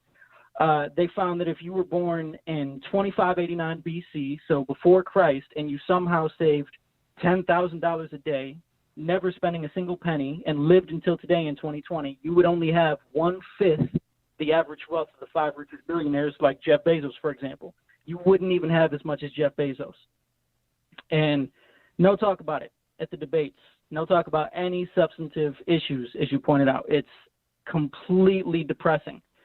And just 2 really quick points. I'm not trying to take up all the time, but Trump said in a video the other day when he got out of Walter Reed, he said that the care he got every American to get the same care that he did. And somebody needs to push him on that, man, because he got care at Walter Reed, which is socialized medicine. Our tax dollars paid for it, and somebody needs to tell him that's called Medicare for all, and that's what we want too. Right. So the fact that he said that, somebody, I mean, I'm sure he didn't really mean it like that, but come on, somebody needs to let him know that that's what we want too. So go ahead and make it happen if you're really serious about that. And just last point, man. There was an article a couple days ago about Kamala Harris. Drove me fucking crazy, man. If I didn't about her, and this the first paragraph of the article was just platitudes and just fake stories. She told this story about how when she was a baby, her parents took her to a protest, and they didn't have her strapped into the stroller, so she fell out. But everybody was caught up in. Out, they went back to get her, and she was crying. And they really put this in the article. Apparently, Kamala really said this. When her mom asked her why she was crying, "What do you want, baby Kamala?" She said, "I want freedom." And they spelled it with a W. Like, that's really going to be appealing to us. Like, we're really going to buy into this fake platitude. Yeah. But, thank you for taking my call, man. Keep doing your thing. All right, Zach, thanks for calling up, man. When you talked about Obama and the bombs, made me think you watched my Amazon comedy special, bro, because that's exactly what I said. Also, Obama dropped more bombs in 2016 than Bush dropped his whole presidency. Yeah, bruh. So, yeah, that's a thing, which I thought was crazy. I mean, 26,000 bombs. That can't, and it's almost like you think it can't be true. It's a lot of bombs, man. That's an amazing amount of and I know Lee Camp used to have a bit, man, where he talked about the amount of collateral damage in these drone strikes. And we did a comedy tour together, and it's almost like they hit more people, more civilians than actual targets. And that's another thing we never hear about. So like the war, you're right. There's no peace party. You know what I'm saying? And that's a damn shame, bro. As far as the Kamala stuff, man, thank you for dropping those bombs on the Kamala. Gosh, thanks for dropping the insight on the Kamala stuff, because that is, now they're gonna call you sexist and racist, for it, but and as well as the insight on Michigan. I had no idea it was that bad in Michigan. Like, they hate her that much. We were locked down in Maryland, too. I didn't see billboards of people going after Larry Hogan, but Larry Hogan's a Republican white guy. You know what I'm saying? So I don't know. But sure, and something about gyms. I remember hearing something like, these people that are so pissed off, some of them are really pissed because their gyms aren't open. And I'm thinking these are gym owners, right, who can't open up their gyms. Now, I mean, I understand people got to get back. The people just don't. The point is, we need a damn stimulus, okay? That's the problem. I put stimulus in the title. I didn't even talk about the stimulus. Oh, well, they did come to agreement, but it's not. Well, Trump offered an agreement. But that's the issue I have with all these folks who are, really pissed off and deservedly so. I understand you're pissed off, but you recognize your federal government should come up with a stimulus. If you lived in another country, you'd have a stimulus check to tide you over while we go through this unprecedented situation. That's who you should be mad at. But they don't want it. They refuse to be mad at Trump. They refuse to be mad at the people they should be mad at. I'm not saying your governor, don't blame them, but damn it, man, you should have a stimulus check. Would you be as upset, gym owner, if you had a stimulus check to cover your business while this unforced, no fault of your own situation? You probably wouldn't be having billboards up right now. You probably wouldn't have been plotting to kill her, right? Because you would have had your bills paid, right? You may have became an alcoholic. Get my point? Anyway, I'm going to the next call, man. Thank you, my brother. Zach from Michigan. 787, you're live. Freedom Friday. What's your name? What's your comment? Hello. Hey. You're live.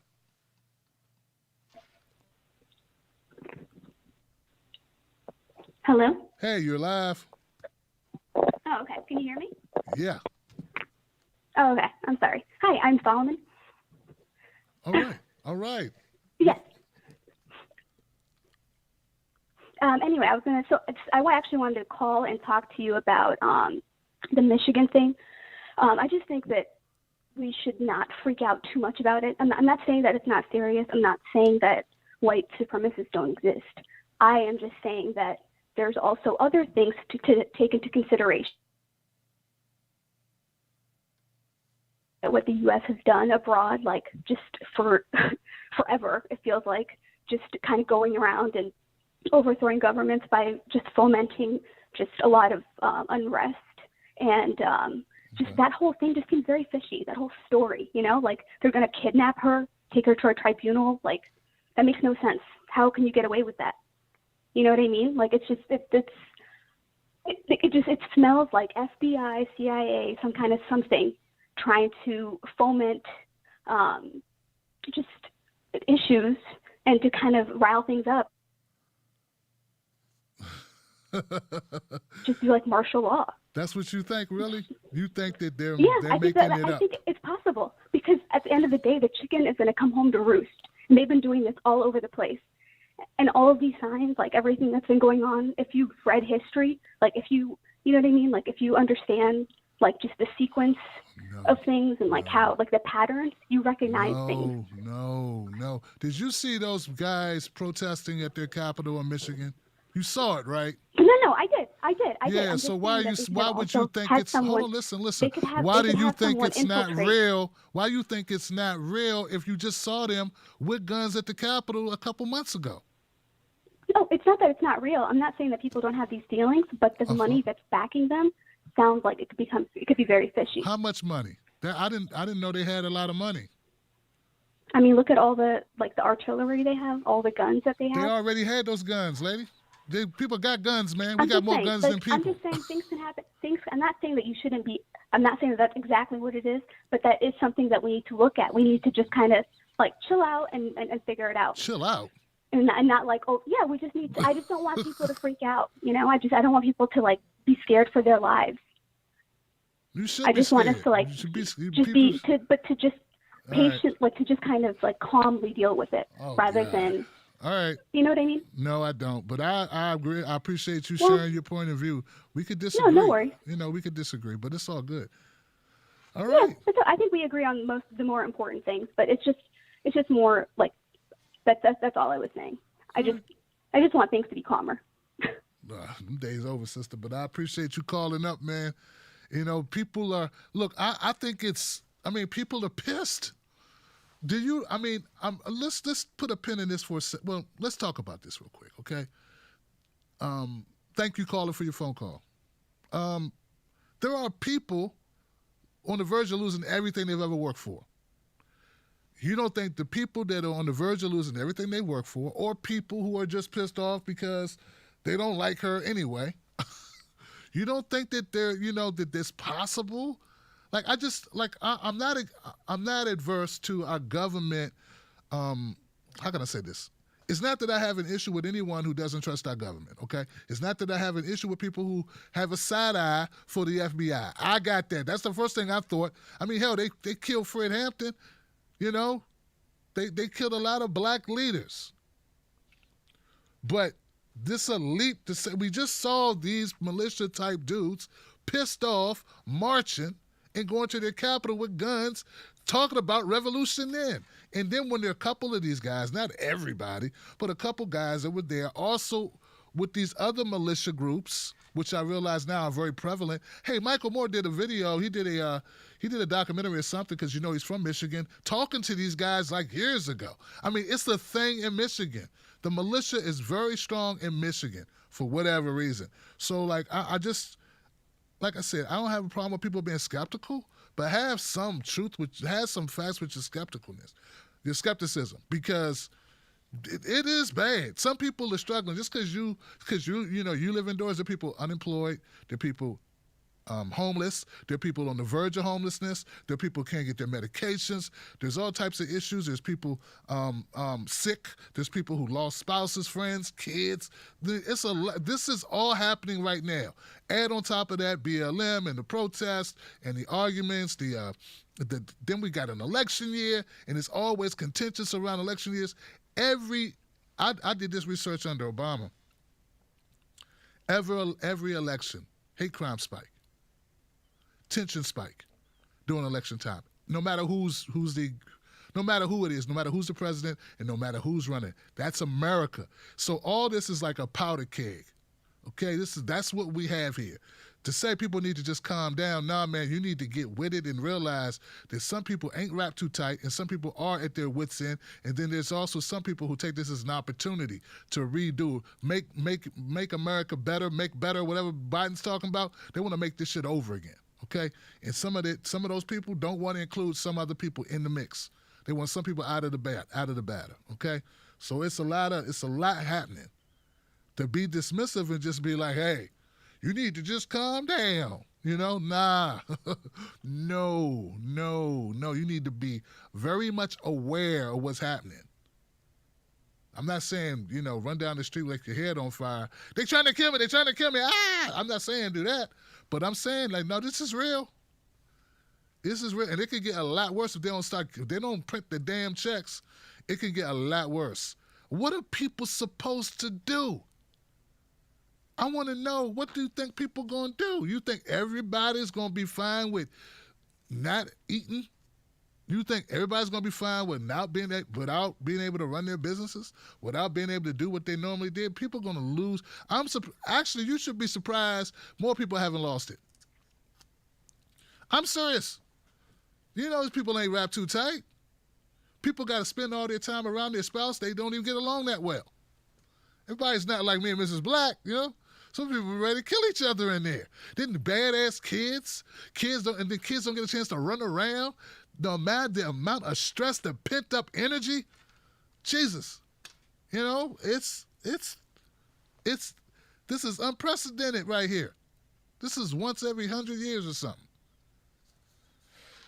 And it's global. I just reported that Iran, you can't even go to the doctor in Iran unless it's a medical emergency. You don't even come over here. Don't. So people dying from that.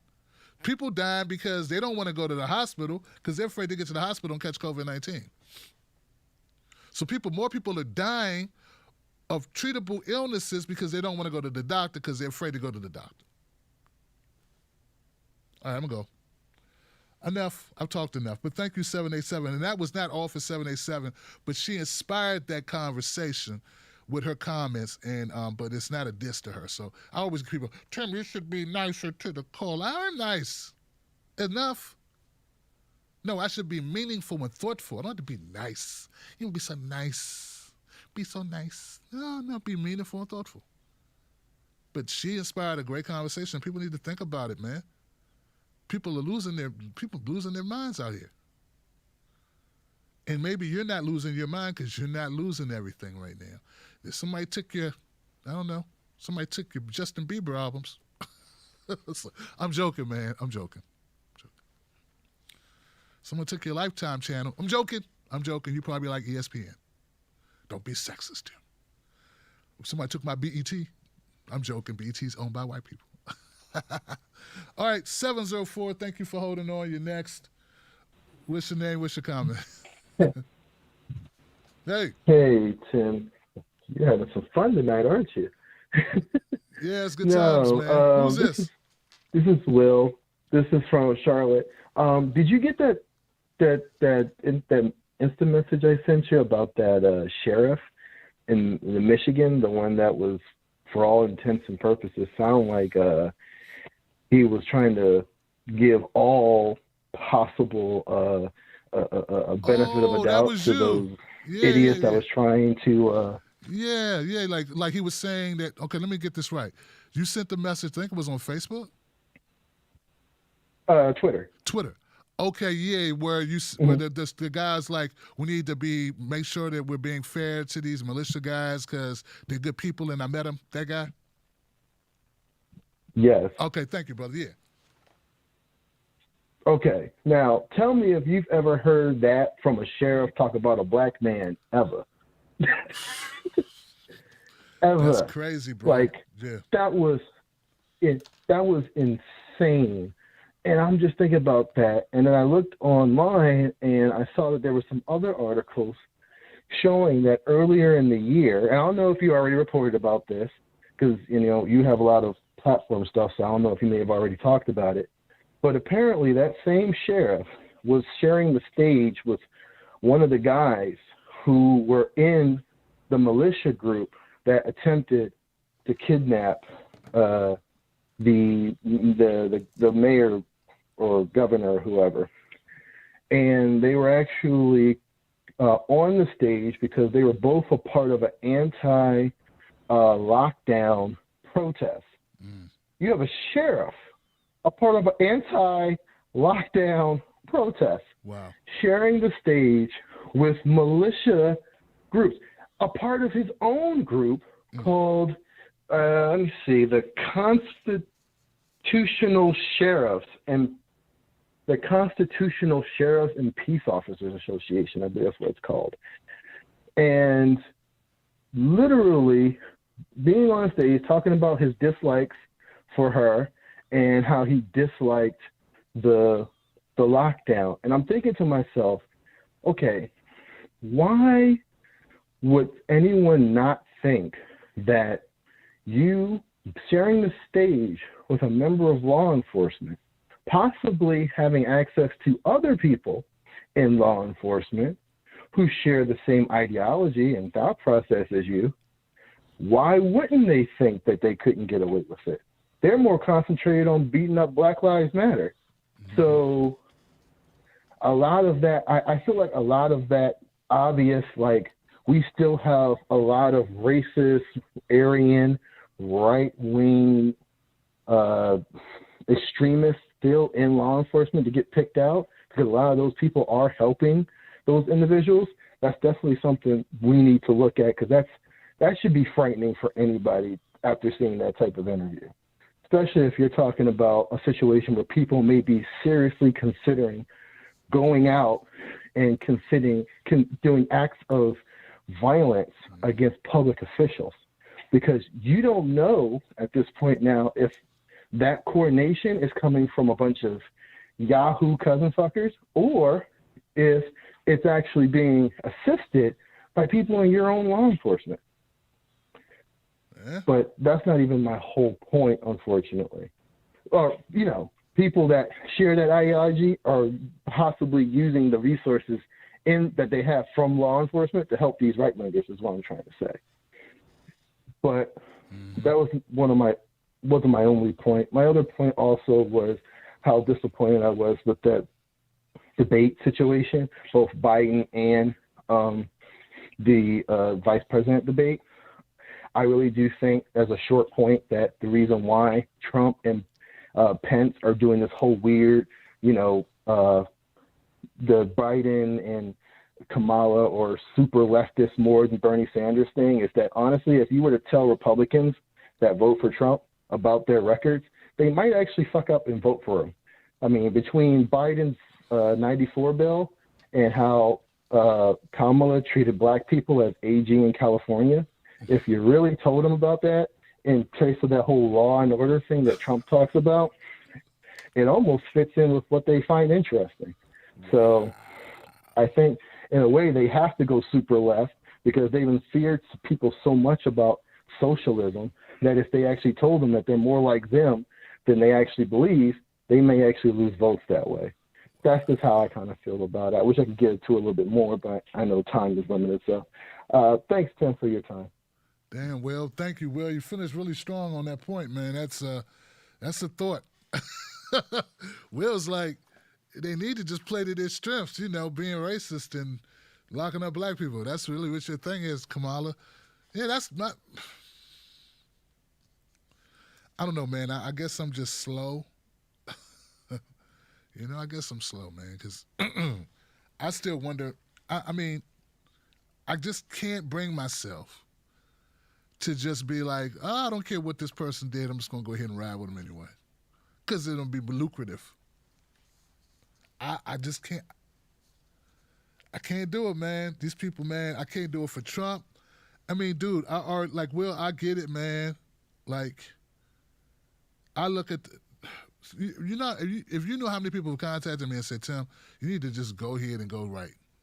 Just go right. You would do so well. And I'm like, man, I can't do that. I just can't do it. The left obviously doesn't want, the centrists, the neoliberals obviously don't want you, Tim. I mean, dude, you had Dr. Cornel West, Nina Turner, Sandy Darity, Dr. Darity. You know, you had all these great voices. You had Michael Moore video. You did an interview with Michael Moore. Anything else he does gets 50,000, 100,000 views. You interview Michael Moore, it barely gets 10,000 views. You gotta leave, man. I mean, what else you need to happen? How more clear can it be, Tim Black? You bodied Tommy Lauren at Politicon, and it barely got 10,000 views. You bodied her. Other people bombed at Politicon and got more views. Hey, Tim, if you don't get the picture, what's wrong with you? So I guess, you know, and it's like, I just can't do it, man. But that's why people do some things, and I realize that some people, they make a decision, man, and you're right. I see that Kamala, if she leaned into it, she'd be fine. If she leaned into her police record, for some people, she'd be fine. You're right. They warm up to her real quick. If they had any idea how many black people Kamala Harris locked up, whoo, they would be like, yeah, she's all right. I know she did that. Problem is they think that she's AOC. They think that she's Bernie. That's because she lied and said she was when she wasn't. And then the media never held her accountable. So the media perpetrated the lie as well. Green New Deal, Medicare for all, banning fracking. She walked that shit all the way back to the house. Back to her mama's house. She walked it all the way back to India. 609, thank you for holding your live. You're live on the Freedom Friday. What's your name? What is your comment? Hey, Tim Black. It's an honor to speak to you, man. This is Harry from New Jersey. I talked to you about a couple months ago. Harry, what's up, man? I mean, welcome, brother. Thank you. It's like I'm watching a movie, man. You know, I can't believe what I see going on, man. It's just crazy. You know, I understand your point about being vigilant. You know, black people have always been vigilant, man. That's just something that's ingrained in us. And, you know, these militia people and all these people, you got to be vigilant. You got to know they're there. But they're a bunch of yahoos from up in the woods. What the hell are they going to do? You know, they're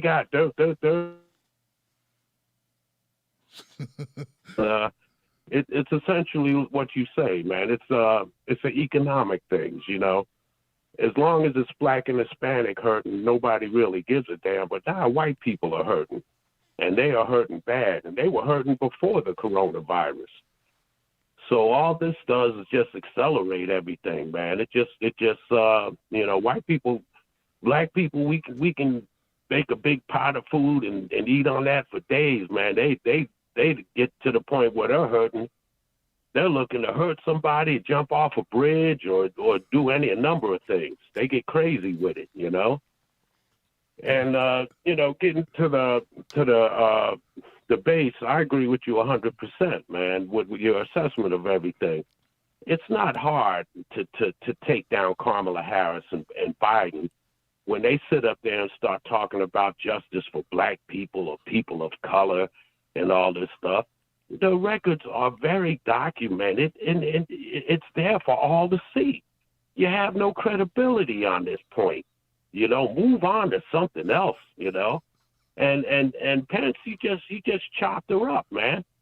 You know, and this guy, Tim Scott, that Pence was making a point on, you know, he came up with a good police reform bill. Trump came up with the first step criminal justice. Now, is it everything? No. Right.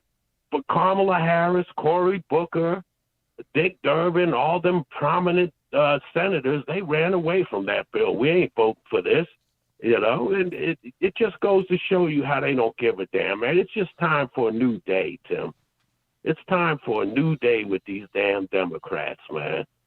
You know, they just insult and disrespect us, and they've been doing. Oh, Biden built a career of insulting and disrespecting us. You know, he can't even help himself. His comments just roll off of him. You don't even know that he's really doing it. He just got to talk shit about black people. You know, there ain't no way in hell that I would vote for Biden or Kamala Harris. There's no way in hell. You know, all they do is insult us, man, and they've been taking us for granted, and it's just time for something different, man. We need to stop showing up for these people. We need to go independent and just stop showing up. That's it, man. We're not going to get nowhere by showing up. You know, all these professors and all these people that wrote books on civil rights, they all say the same thing. Biden is a piece of shit. He's a bowl of shit and all that. But then be afraid of Trump and vote for us, you know? And that's all they got to say. Be afraid. Kamala Harris, all her comments is by Trump, Trump, Trump. Like all our problems started 4 years ago. It's respect the Democrats like they disrespected me, and I'm going to vote for Trump and tell the Democrats to kiss my ass. All right, thanks, Tim. Hey, Harry, thank you, man, for calling up from New Jersey, man. Good call, man. I tell you, it's and Harry's a real person, right? And he's just telling you how he feels. They're not going to play him on MSNBC. See what I'm saying? They're not going to interview Harry and let Harry tell you how he's tired of the Democrats, all right? And that's like somebody keeps me going, man. Like my thing was, we got to get something for our vote. Ain't nothing free. Neither should your vote be free to these people unless they're doing something to help your community. I mean, that's basic. That's basic, you know? And if in Tim Scott's bill, I didn't read his bill, but I did support the First Step Act. I had people that work with Van Jones come on the show. I forget the brother's name. He came on the show and talked to me about the First Step Act. He's a formerly incarcerated person himself who got out and started working on legislation and working in these areas, and he supported it. And there's an organization that he was with, and he ran it down, man. And at the time, anybody who supported it just because it came out of Trump's White House, you were persona non grata. And I didn't give a damn because I know that people need help, and I know that mass incarceration is real, and I know that we need to make reforms. It does not matter who it's under. It doesn't matter who wrote it. What matters is what's in it and will it help people. That's always my criteria for anything. You know, and it's so weird. America's so jacked up. That shouldn't even be special. The fact that you're watching this show, and just so happens that's my outlook, and that's what we do on this show. That should be everyone's outlook, right? It's not. It's not. That's why I got away from some things, because it's like, man, it doesn't make sense. I see people comment sometimes, Tim, you're being divisive in the progressive community. Whatever. Did they even talk about the criminal justice package? These channels that you're saying I'm being divisive to. Did they even discuss the First Step Act? Okay, but why should do they talk about black people's businesses? 40 to 45% of black businesses going out of business during the COVID-19. Are they even talking about that issue? I don't think they are, Johnson. So you thinking that there is solidarity with people that don't address the issues that I care about, my community cares about, means that you don't even know that there is no solidarity to break. There is no division to create because there is no unity.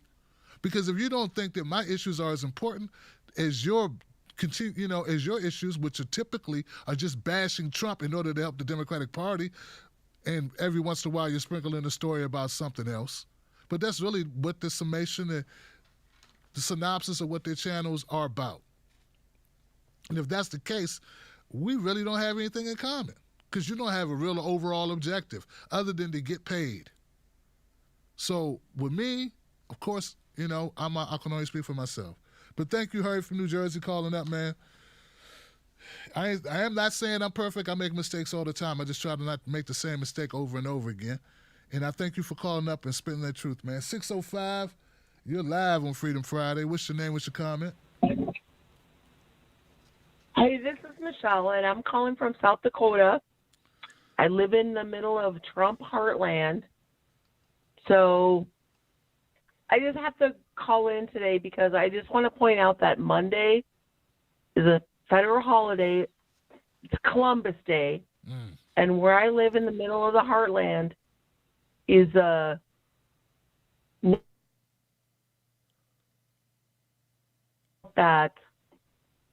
all of the atrocities that were perpetrated against the Native Americans, and we just have no kind of representation. And I just wanted to just point out that all of our tribes, we have 9 tribes here in South Dakota, and all of our tribes are disproportionately affected by COVID-19, and that our governor, Kristi Noem, does nothing but appear on Fox News bragging about how great she has done for our state because she's refused to, lock down the state to protect our residents or anything like that. And so I just wanted to bring up that Monday is Columbus Day, and all people of color are affected by what's going on in our nation. Wow, Michelle, thank you for calling up, sister, and thank you for bringing that point out for people to really think about it. I know I hadn't considered that, the impact that's happening, to indigenous people. And it's important that you called up and said that. Just know that you calling up and saying that on this show, a lot of people are going to be just going to raise awareness, and that this show is on multiple platforms. So right now we have a lot of people watching. We have almost 700 on YouTube. We got probably 500 on Facebook. I don't know, maybe 700 on Facebook. This is also going to be a podcast. This goes out. People can download it on iTunes and Stitcher Radio and Blog Talk Radio. So it's not everything. And also Periscope. It's not everything, but it's something. And that goes for everyone else who called in. So thank you for your call. 252, what you do? How you doing? I'm great. How you doing, Tim? This I'm is good, Kara sister. from I'm North good. Carolina. What's on your mind, Kara? Address that 787 caller. I gotta give some pushback on what she said. I just don't think that it's normal for people to think that it's okay for people to want to kidnap government officials. Or I didn't think it was normal for people to, show up with, rifles to the Capitol building in Michigan. And she tried to make it seem like it was a one-off. It's not a one-off. If that's a one-off, then what happened in Charlottesville? What's happening all over this country? There are terrorist groups right here in this country that are largely ignored as threats. But yet we bomb the hell out of other countries all across this world for less. And I really think that it's time that we have this conversation because, I live in a red state, or they say it's a swing state, but I have a red state. North Carolina's go to Trump, hands down. You know what I'm saying? I was so tired of people sitting here thinking that this is not something that affects people on a daily. Like, it really does. Clearly, that caller has never been attacked for anything, for being a woman, for being, a minority, for being anything. Because if she did, she would know that this is a reality and has been a reality for a very long time in this country. I don't get the gullibleness of what she said. I also was not surprised at, such a thing happening with Gretchen Whitmer. But, what really bothered me was when the whole Capitol building situation happened, how they allowed those people to take over that building, a government building, and just let them stand there. Could black militia do that? Absolutely not. So I don't get where she was coming from, like she doesn't understand. I mean, it takes a certain level of dumbfoundedness and naivety to not know where that comes from. It's all around. It's even in the most progressive of states, California, Oregon, because I myself have driven through all of these states and have came face to face with a lot of these racist people, these racist biker groups and things like that. So I think it's really disingenuous for her to sit here and state that that's how, that's how she sees the world, so that must be the way it is for everybody. No, that's not how it is. And it's just like, it really threw me off. But, also I want to talk about the situation with Kamala Harris. I had someone who was also black messaged me on Twitter today saying that I was too harsh on black politicians because I had posted some things on Val Dennings and Pat Goodwin and Kamala Harris and talked about how these black women weren't good representations of the community. And I just want to, say to anybody who saw that or anybody who really, really wants to understand why certain black people are really hard on Kamala Harris, it's because this person is going to be representative of black women for a very long time, particularly if Joe Biden wins. This is going to be the representation that is to follow. And this is a problem for a lot of us because a lot of us don't want to follow in her footsteps. We don't want to be bought by money. We don't want to be people out here that's looked at like, our opinion is going to change when the wind blows. I mean, we don't want to be looked at like that. And those of you who don't understand this because you don't want to understand at this point. Black people are a strong people, and we are, whether you want to hear it or not, we are the most progressive group in the United States. We have always been on the right side of things and have always tried to sway the country in a better place. Even when we were going through the worst of things, we always try to see the best in things. We always try to do things for the better. We always try to keep things nonviolent. And I think that it's so disgusting the way the media has been allowed to perpetuate black people and just treat us in such a disingenuous, disgusting way.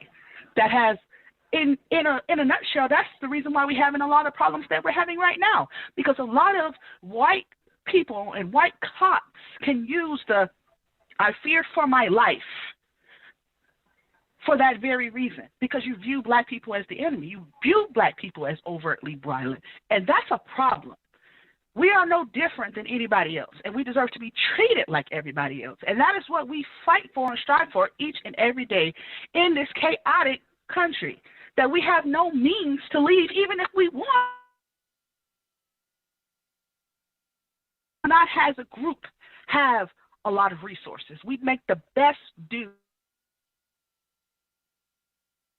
Frustrating for me that this is going to be the person that's going to be looked at as the image for black women going forward. I liked, Shirley Chisholm being the black woman who ran for president, for her being the last one. I could have believed in and stood against all of those men at the time and did not change one bit. Kamala Harris, she changes like the wind. 1 minute she's for fracking, 1 minute she's not for fracking. 1 minute she supports the Green New Deal, 1 minute she doesn't support the Green New Deal. 1 minute she's more progressive than Bernie Sanders. I mean, are you kidding me right now? Who the hell would come up with that kind of analysis with the way this woman is moved? And you can't just judge her record based on the Senate. You have to judge her record before the Senate, how she was against legalizing marijuana, how she was against body cameras on cops, how she was throwing people in jail and keeping a lot of first-time offenders longer than sentences in any other state in the United States. I cannot with this. I can't. I don't know what they want us to take from this that's good. You know what I'm saying? Because there's no goodness, as far as I'm concerned, left in the Democratic Party. I will no longer support this party in any way, shape, or form, and I don't care how it goes. I'm in a swing state, allegedly, and I'm voting green. And I implore any other black person who's confused to vote green. Help them get past the threshold. The duopoly is the problem. Money in politics is the problem. And until we address it, they're going to keep being generation after generation. You think they're not going to pluck more Kamala Harrises out of the group and say, you represent black people this generation, and you represent black people this generation? It happens every time. This is how they play the game and keep us divided. At some point, our actions as a group and decide on how to go forward. That's what I want to say. Sorry if I went over. Thank you. Thank you, Kara. Goodness gracious, woman. She got fired up, Kara. Kara time. A Kara moment. Yes, we're going to start saying the Kara moment. You got Alex. I forget what we used to call it. Something. I said something with Alex and Kara moment. A Kara moment with Kara. Yeah, I don't even got anything. I don't need to say anything else. Thank you. Thank you for choosing this platform to share your opinions. Goodness gracious, Kara. Loving it, loving it. Now, who was that giving you grief? Man, I used to get it all the time, man. Man, you disrespect the black woman. Man, shut 90 seconds. I was want to say, shut your dumb ass up. Should have locked you up and not even thought about you. Your kids don't even know who you are, dummy. You know how many people she locked up? You up here, you don't respect the black woman. You know, like, there are some people who are bad people. There's some people who don't mean you any good. Does it matter, really, what color they are if they don't help you? You know? You know? Hey. 60 seconds. I hate this recording from Blog Talk, so I'm going to call it when this stops. But, yeah, I had a story. That's a story I've told several times on this show. And I think it's time to tell it again, you know? Maybe at the end of the show, guys, stick around for a story, a true life story about race, and I'll share it with you at the end of the show. 310, you are live on Freedom Friday. What's your name? What's your comment? Hey, Tim. Hey. Hey, what's up? Smart sister. Smart sister. How you doing? I'm good, sister. How are you? I am so good, honey. Just 10 seconds. Still laughing at you covering that debate. Man, I was when you was like, booyah! And you ain't never lied. That's what I was saying. He read her from Genesis to Revelation on that one.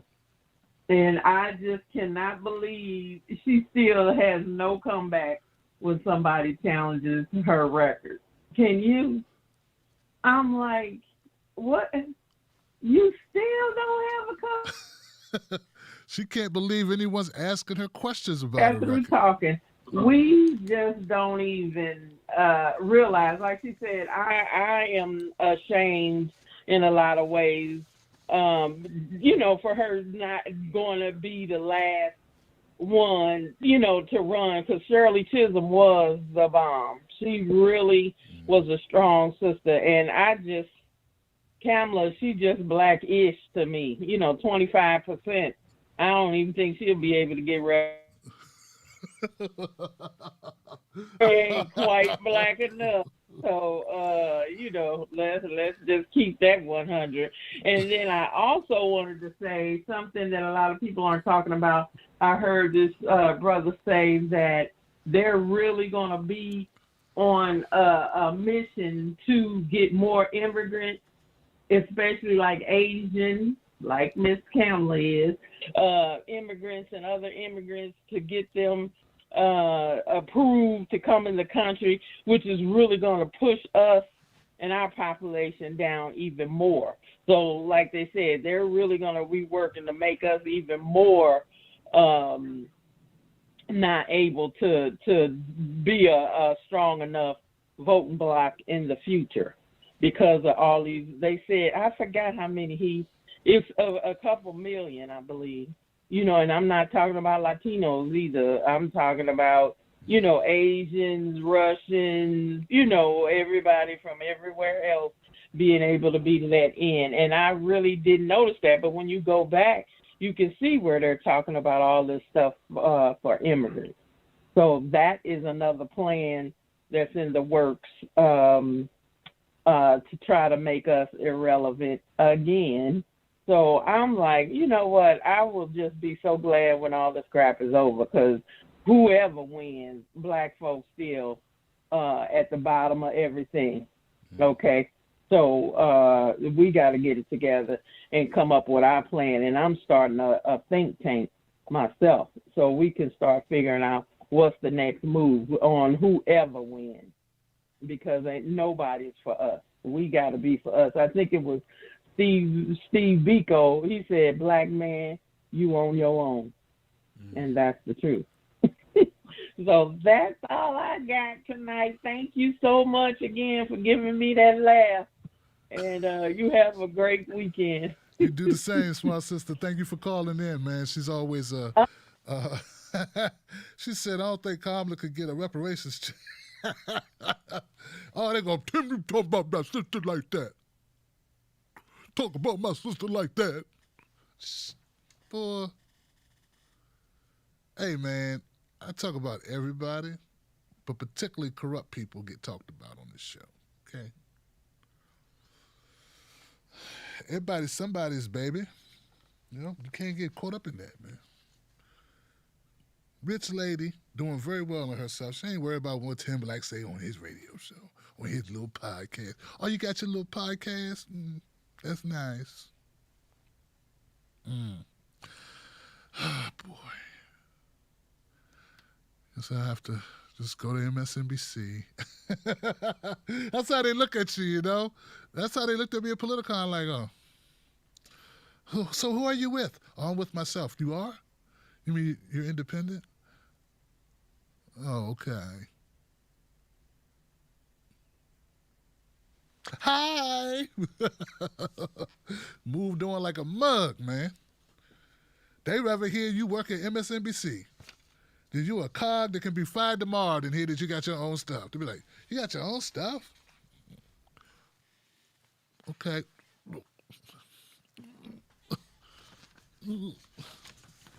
They're disrespectful, man. They do not care. 512. You're live on Freedom Friday. What's your name? What's your comment?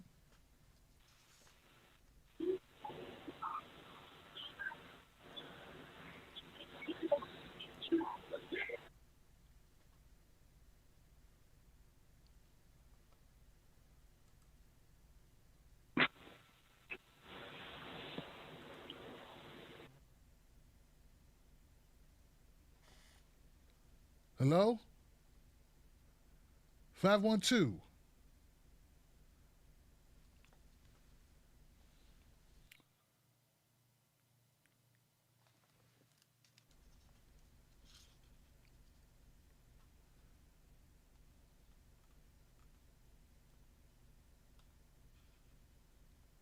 All right.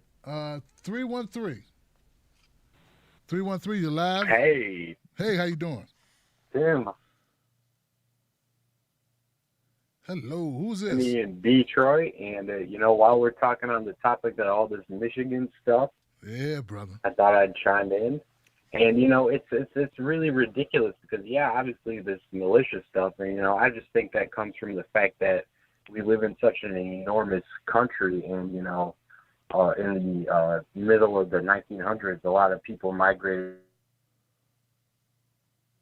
away for auto jobs and whatnot. So this country is so mixed. People try to claim their own heritage of, I'm an Irish American, I'm a Polish, German, the white people. And it's like, no, it's all niche little stuff. And then the country's so big, you can't really, people try to, just justify their weird, bizarre fantasies and stuff like that based on these niche ideas that really don't have any basis in our reality because our country's so large.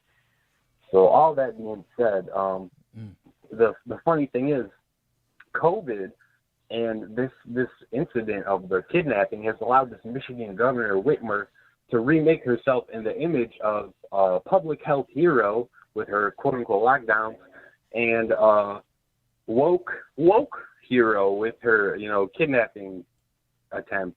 The problem is, this governor, I am calling her a racist today on air. Anthony in Detroit is calling the governor of Michigan a racist, because she's left a campaign trail of broken promises in Michigan. She left the city of Flint. She said, we're going to get those water stations back up for you, the free water that Rick Snyder shut off. And she didn't do it. Someone else had to get to it. She tried to shut down the city of Benton Harbor's last school district. And, you know what else she did? She's ignoring the situation in Detroit where the city illegally overtaxed people for a decade, the 2010s. Oh, who was president during the 2010s? The Obama. And the city of Detroit got overtaxed and illegal foreclosures happened because people were getting property assessments. Assessments were bogus. So there's been so much underlying racism here. The governor, she's using this opportunity, to do that. But she's really no friend of the Michigan city. She's got a campaign trail of broken promises. And then public health. Oh, we got the lockdown. Yeah, whatever. Her dad was the CEO of Blue Cross Blue Shield of Michigan for decades, about 20 damn years. He turned down a job for Richard Nixon to work for Mitt Romney's father. Gretchen Whitmer is no public health hero. I mean, dang, Richard Nixon is a more public health hero than her. Richard Nixon wanted to put in some kind of universal insurance, right?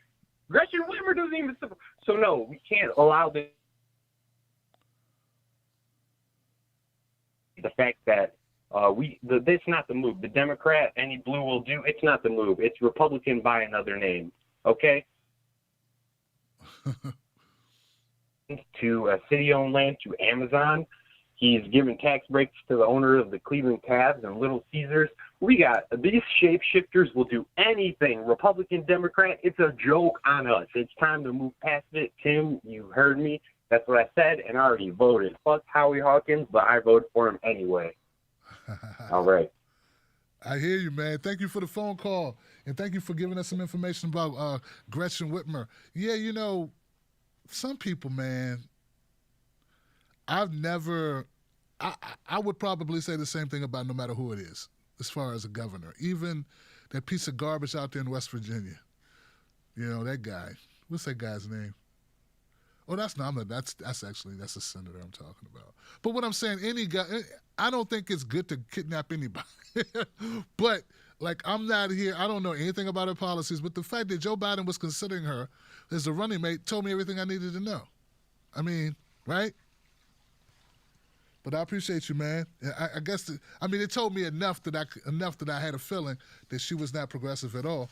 And, and I thank you for telling me more, Yeah. Horrific. 435. You're live on Freedom Friday. Right? This is Joe from Utah. I'm calling tonight to talk about the Michigan situation, too. I lived in Michigan for 23 years before I came out to Utah, and I think there were a number of things that I saw out there that made me think that this kidnapping attempt is no one-off. It's I knew a number of people in Michigan who were quite conservative and in some cases affiliated with the KKK and with the Michigan militia.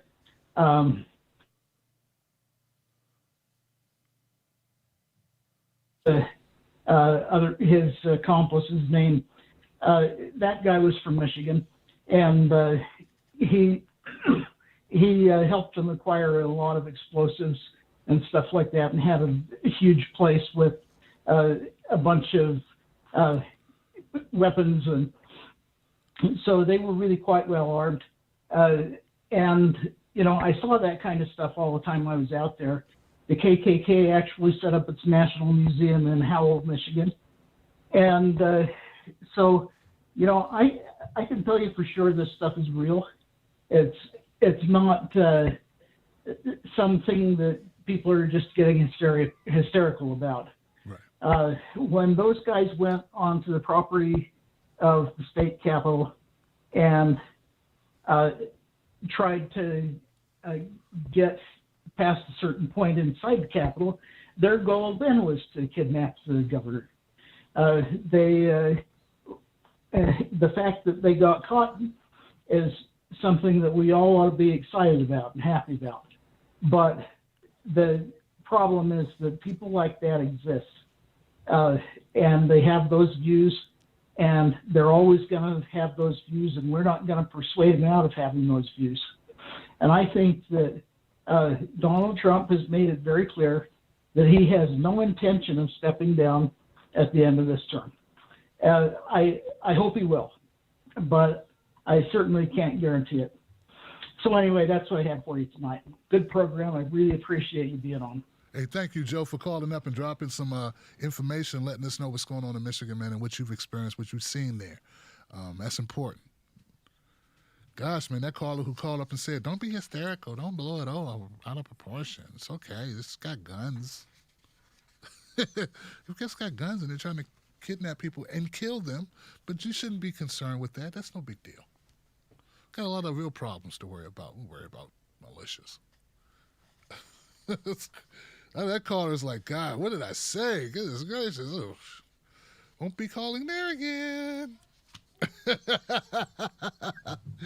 All right. 310. You're live on Freedom Friday. What's your name? What's your comment? Tim, how you doing? I'm good, man. How are you? This is Edie. Hey. I'm good. This is Edie out of LA. My brother. Couple of things. One of the problems that I see is Kamala Harris. And I think we forget too with this knucklehead that's her part, which is Joe Biden. So she left. I think we were talking about she's not for this, she's not for that. Well, he's not either. So she's not going to go against him. We kind of got to think sometimes before we get all excited about stuff. At the end of the day, what we have to look at is the big problem in the United States.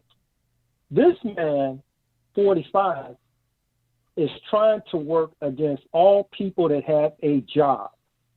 Not people that's independent like you, but people with a job. What he wants to do is take away people's rights. Meaning that if you get hurt on that job, you can't file workers' comp. You can't sue this employee for putting you in a bad position. These are things that people that go to work every day, you got to look at. You might not like Joe Biden. You might not like Kamala Harris. You might not like no Democrats. But at the end of the day, that is what they're fighting for, to keep unions in your position. Because once these unions are gone, all bets off when it comes to labor in the United States. And as that other person was saying, how they trying to bring other minorities in here, that's true. Because they do not want to have black people in control of anything. So that's why I believe black people are so hard at working against each other. We're the only ones that don't come together on shit. What are you talking about, you man? probably run into people No, every day. what are you talking about? Black people don't come together, man. What are you talking about? No. What I'm saying is when we have issues, we're fighting amongst each other. That's wrong, brother. You you're said- fundamentally Okay. wrong, brother. Black people That's wrong. black people are the example by which other minorities, if you talk to Latino folks, Hispanic folks, indigenous folks, have you talked to Asian folks, different Asian folks, they look at black people are a representation of coming together. I mean, do they hold rallies when Asians get killed? Are there protests and sit-ins? I mean, we fought a lot in this country to be where we are, and we did that by coming together, and we still continue to be the group that does that. So I disagree with you, man. Okay. Well, we can agree to disagree on that. But I'm saying when we have to pull our resources together to get something done, that's what I'm talking Black people are poor, bro. Black people I are poor. You know that, right? You know that, right? So it's not a lack of some. I just don't like I don't like the tone, man, because it's just not accurate, man. You started off bad with me today, Edie, man. What's up, man? Why you so mad, man? What's up? What's wrong, man? What you want to say is that we need to support Kamala Harris. That's what you called up saying, right? Well, you're correct. Okay. I'm not a fan of Kamala Harris, and I'm definitely not a fan of Joe Biden. Good. But at the end of the day, I got to see which one of these knuckleheads is going to be in my corner. Not those two knuckleheads. At the end of the day. Not those two, man. Fam. I understand you saying that, okay, so like when you said Kamala Harris is not going to go against Joe Biden, which, dude, sometimes people should have principles, right? She should fight for one of those things that she ran on. She took money out the black community, bruh, to run on things that she doesn't support now. Think about it. She did the same thing to the girls out here, man. They were fighting for Black Lives Matter. Yeah, and like I said, we have to. It's just hard, bro. It's just hard. It's hard. But I just know that these Republicans, man, they are going to screw us until we can't get screwed no more. I feel you, brother. That's what I see. You make a valid point. I got to let you go, man. I ain't trying to come too hard on you, man. I know. I just disagree with you on some things, but I do understand your point. It's like we're between a rock and a hard place, and you think you've done the math, and you think even though these people are repugnant, you're not discounting her record or Joe Biden's record. You still think on balance that we'd be better off with Joe Biden than Donald Trump. And I understand your assessment. I'm not trying to mischaracterize you. I think that's basically what you're saying. And a lot of people feel that way, bro. A lot of people feel that way. I think they're both horrible, right? Horrible choice. But I feel you, man. 951, I just don't feel that way. I'll probably vote green, man. But I live in Maryland. It doesn't really matter, brother. Remember, we have a representative democracy where we pick electorates. And depending on where you live will determine if your vote even matters unless you're in a swing state. I've said it before, man. Trump has no chance of winning Maryland unless he can get a time machine, go back and give Marilyn Monroe a ring. That's the only way he going to win Maryland. He ain't going to win in Maryland. Maryland's going to go blue. It's a safely blue place. I want there to be more parties, bro. I wish I could do something to make that happen. But I respect your opinion, man. We ride and you're still welcome on the show, man. And it's all love, man. You frustrated like everybody else. We all frustrated. 951. What's your name and what's your comment? Johnson.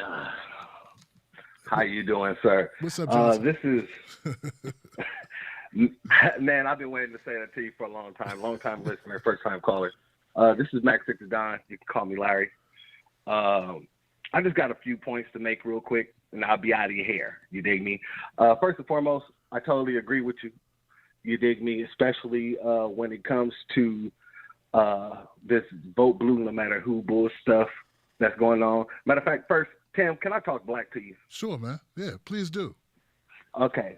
Oh, god dang that. Okay, so when it comes to this bullshit that they talking about, period, point and blank, when you have two people like Kamala Harris and you have Joe Biden, you dig me, running for the presidency against unknown races. You feel me? The last brother that was sitting there talking about black people need this, black people need that. What black people need is capital. So when he said black people need to come together, we come together a lot. But like you said, a lot of us don't have the actual capital to make things happen. We have physical laws.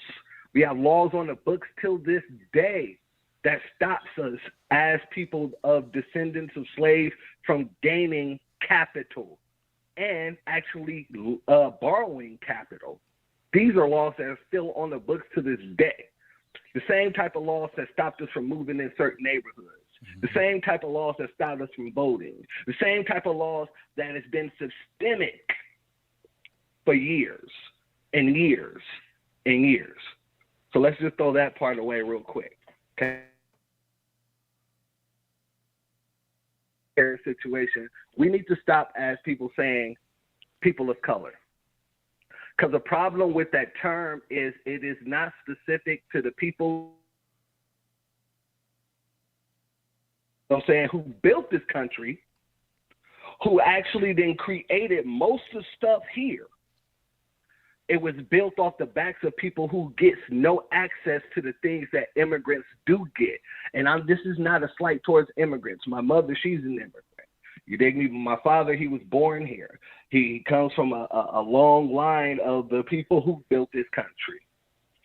So it is unfair and it's unreasonable for anybody to, one, feel like people of color talks about or speaks to the people who built this country, who are getting literally assassinated in character every day, who's getting assassinated through politics every day, who's getting assassinated through every means of every which way, through the media. Now, stop me if I'm wrong. I'm just saying. Not wrong at all. So when we say people of color, it generalizes anybody who is of a black hue. Now, we're all black. That's fine. I'm proud to be black. But I'm also proud to be a descendant of the slave. The country, and not mine per se, but that's that bloodline, that ancestry going through you that makes you proud. You can look and see, hey, my people built that. My people built that. My people built that, even though they don't want to admit to it. You get what I'm saying? So the problem with people saying people of color is now people like Kamala Harris, people like Barack Obama, who does nothing for the community, who weaponize white power, are the white systemic system against black people, against people who weaponize these systems against us. Mm-hmm. We're supposed to go run and vote for these people because they're black. We're supposed to go run for these people because they're Sigma Phi, or they went to HBCU. Tim, I go to a HBCU, and you want me to tell you how many people that I see every day that are not black who go to HBCUs? Do you want me to tell you how many people have that mentality of white supremacists because their family comes here with that whole white supremacist mindset? Because, when you come into a country, even Africans sometimes, I love my African brothers. Kind of slap them on the head and tell them, hey, let me get that out of your mind. Let me tell you what this country's really about. Because a lot of them even come over here sometimes thinking, hey, we come from the poorest country and we can come over here and build and send money back and all this other stuff. And I got to tell them, hey, this system is and be able to send money back. The people who built this country can't even get a damn to send to a person they know down the street. So let's be honest about how the system actually works. We don't want to sit here and speak person of color no more. Let's actually speak lineage. What does your lineage talk about? Who are you and what did your people do here? If you come from out of this country, you have no right to talk about racism in a factor of reparations in this country, because reparations should go to the people that built this country, period, point blank. No one else. No matter where you come from, you could be black. That's fine. If you feel you guys need reparations, start your own little situation. But as of right now, what I'm speaking about is there's an issue when it comes to lineage and people of color. So now people can just slide by saying we're all people of color when their intentions does not do as well. I'm going to move on from that note. Hey, Larry, now, man, Larry, I got to pull up, man. We got to keep it going, man. But I appreciate you calling up to the show, man. And you got one more. It's going to be quick. So I wanted to commend you on the debate coverage. Thanks, brother. Because one of the major things that I really come to realize is that it's funny together a stimulus bill for the American people. But the problem that I do see is Congress can come together, the Democrats and Republicans can come together to actually cover up the murder of Breonna Taylor. And this is ridiculous. It's truly ridiculous. You know, and we're seeing more and more of this. We're seeing California passing pedophile protection laws. We're seeing people going out and literally willing to lie on record and get called out by other police force because they're not going down for these shenanigans. And it's everybody listen, take the time to research what's going on around you. Research the people that's on your ballot. Don't just like put them in office because their name sounds good. Right. Trust me, I'm not voting for top of the card. Period, point and blank. That's if y'all guys want to do it, I'm not stopping you. But I'm gonna tell you the truth. When it gets to me, I'ma ride in. I'm going in, I'm voting for it, and I'm making sure that I'm voting for the right laws and politicians to be in to represent me. However, I don't believe they will, but I can only hope and wish. Hey, Larry, I got to let that be it, man. Thank you for calling up, man. I appreciate it. Welcome to the show, man. And, yeah, I feel you. I feel you, man. It's I never liked that people of color stuff, man, because it gives how can I say this so people understand? Like, black people have had a unique struggle in this country, in the world, in this country specifically. I don't like that being lumped in with other people's stories. I'm not saying that their stories aren't don't have their own struggle. An immigrant struggle is not an easy road either. I can imagine, right? And we never, since we can't walk in each other's shoes, we can't judge other people's struggle, and we don't, this is not about who had the worst. This is about reality, numbers, data, and what the experience has been and what it's meant to have parents that couldn't own property, for instance. I mean, if you had property, if you come from another country and however things were done in that country or whatever, I understand that. That's a bone you have to pick with your government from the country that you came from. But in America, I come from people who couldn't own these things.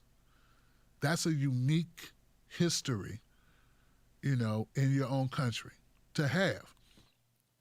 And to so when you say people of color, you kind of like you just take a brush and you just brush everybody the same color, and their backgrounds are totally different. A person from Senegal is not the same as some brother from Watts, and neither are their struggles. So I appreciate you calling up, Larry. And since I don't think I've ever talked about that on this show, I just want people to know where I stand on it and why it's important. I don't think there are all types of people that are proud of their heritage, and you wouldn't want your heritage to be wiped away and lumped in with other people who have their own heritage. All right, 510, you're live on Freedom Friday. What's your name? What's your comment? Hey, what's up, bro? It's Jay from California, man. What's cracking, bro? I'm good, Jay. What's happening, man? Not much, man.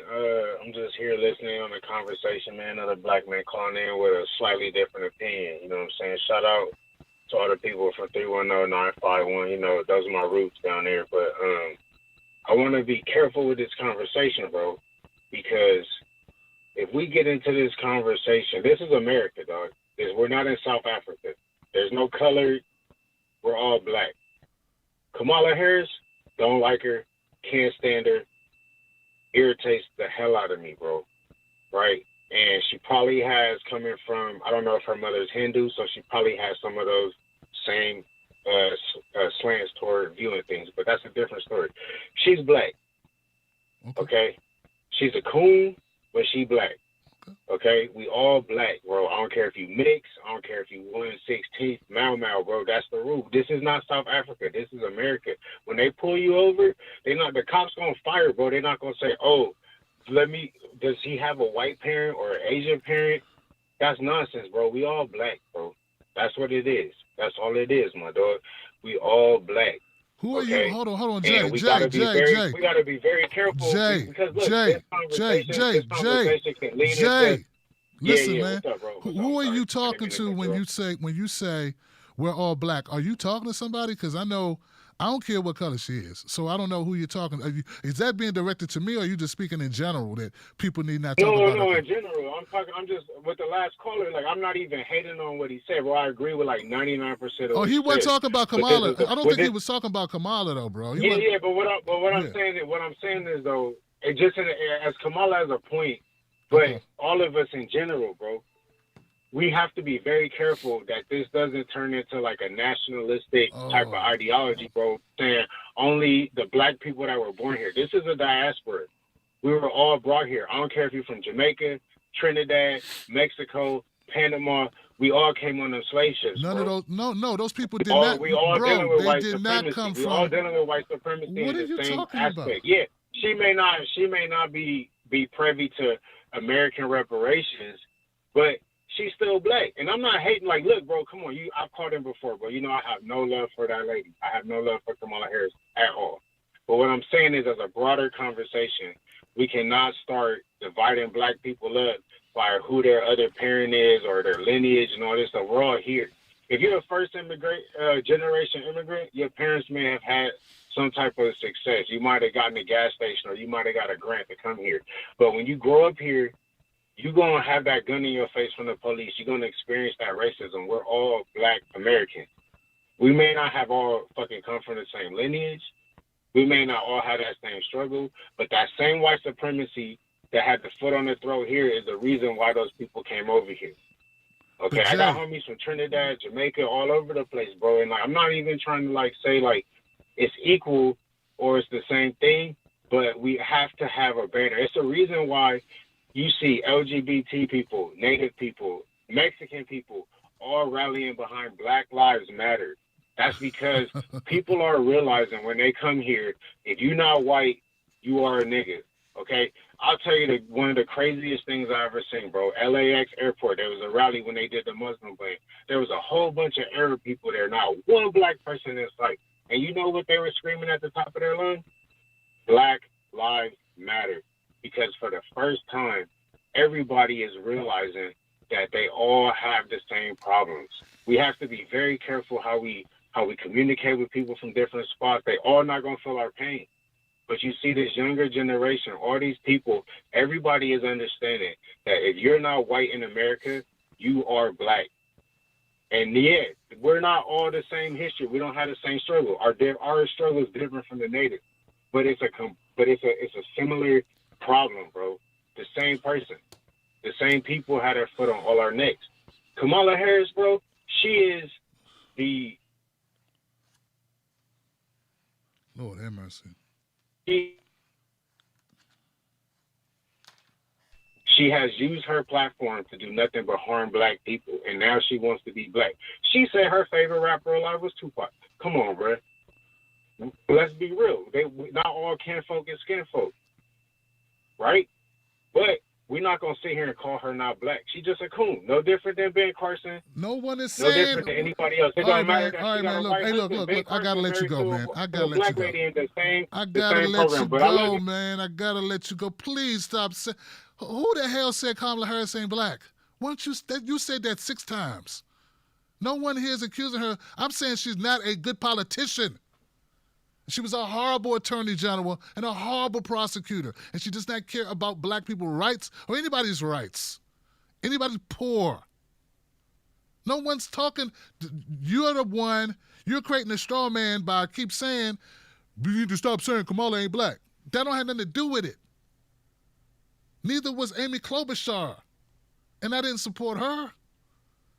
Right? I don't care. Right? I'm not supporting a person whose job was to lock up poor people. I'm just not. So all of that doesn't matter.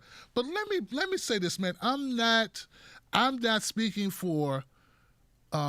This is my opinion on the ADOS thing. I think this is what you're talking about, but I'm not sure, man. I don't know what you're doing, man. Jay disappointed me, man. Because listen, this is not a diss. First of all, to say people from Trinidad or Jamaica, all these other people, that they're just like, that they once they're in America. No, this is about the legacy of slavery in America is very distinctive. Okay? I know that there is slavery in other countries. We're talking about American slavery. We're talking about chattel slavery. We're talking about Jim Crow. If you come to this country in the last 20 years, we fought to have equal rights in this country. You didn't fight to have equal rights in this country, did you? Our parents, my parents, your parents, if you are, the struggle of the black people in America in a system of white supremacy, a system of you can't sit at this counter. Segregated schools, bro. Separate but equal. Jim Crow, lynchings, slavery, mass incarceration, lower life expectancy. If you come to this country 20 years ago, 30 years ago, and you did not experience all the things, your family has not experienced all these things in this country. You can't say, well, America owes a lot of nations a lot of what's the word for it? A lot of debt to a lot of countries. Look at all the bombs we talked about they dropped in Iraq and Afghanistan. Okay? I understand that point, but don't conflate the two, man. I don't know who's articulating or what you're used to listening to on this issue, but the thing is this. What my parents had to endure in this country, what my parents' had to endure. Do you know how, just imagine you being in a system where you can't really pass wealth to your children. That's it, man. If you didn't grow up in America and America didn't do that to you, America said, these black people ain't going to have shit. We're going to write a GI Bill and not give it to black people, but we're going to give it to white people. That's literally what they did, okay? 90% of the jobs that black people could have were in the farming or in domestic, and they said those people are not eligible, okay? That was 90% black people's jobs. So effectively, we were written out of the New Deal. Brother, for you to say that's not a big deal and that's how the middle class was created in America, and for us to be written out systemically by a government, that's a very specific claim, man. I've had numerous people, numerous doctors on this show break this down to you.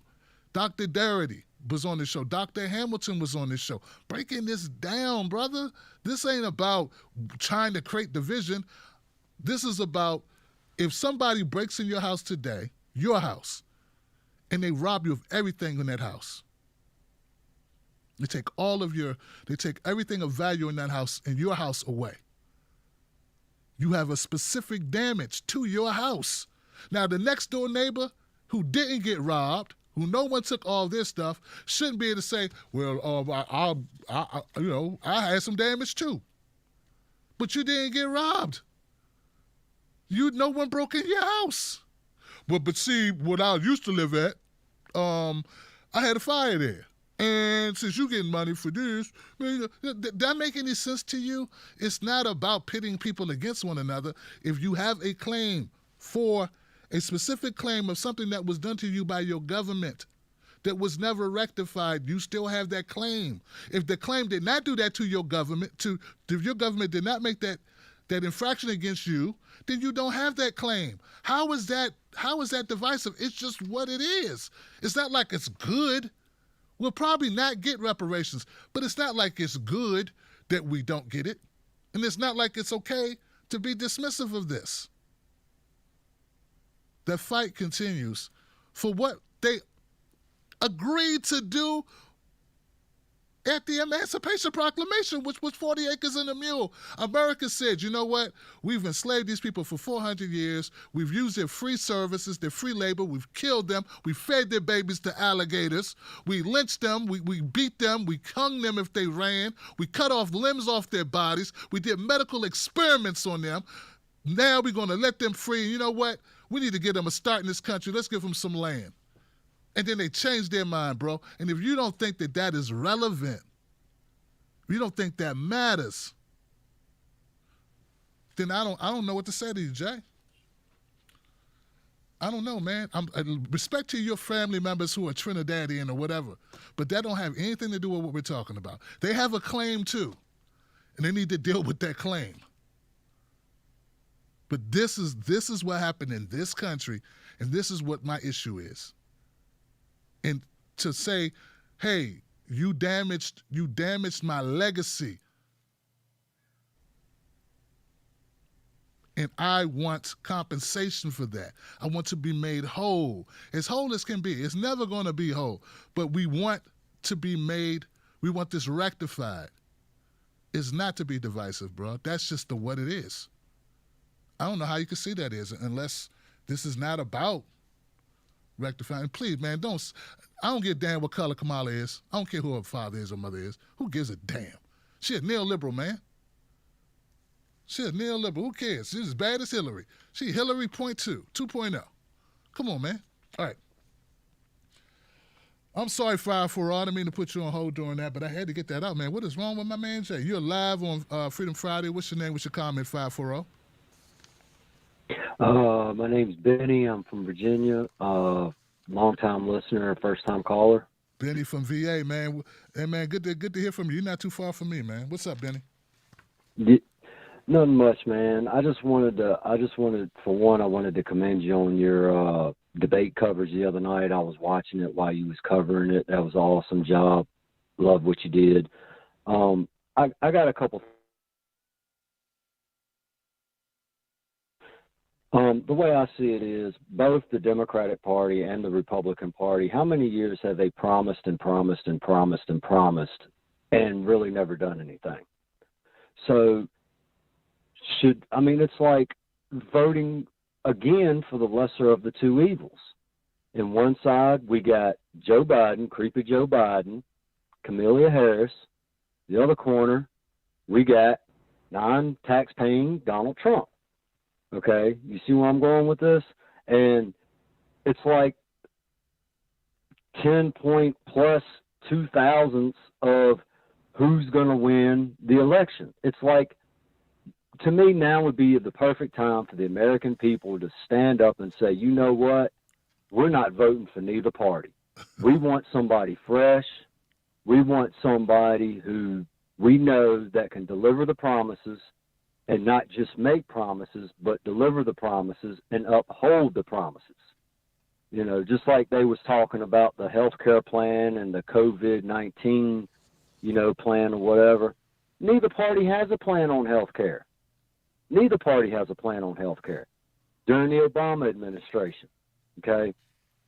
Granted, I think that if Congress would have allowed Obama to do some of the things he needed to do, Obama could have created 10 times more change in this country. But we're talking about a Democrat in office versus a Republican Congress. Okay.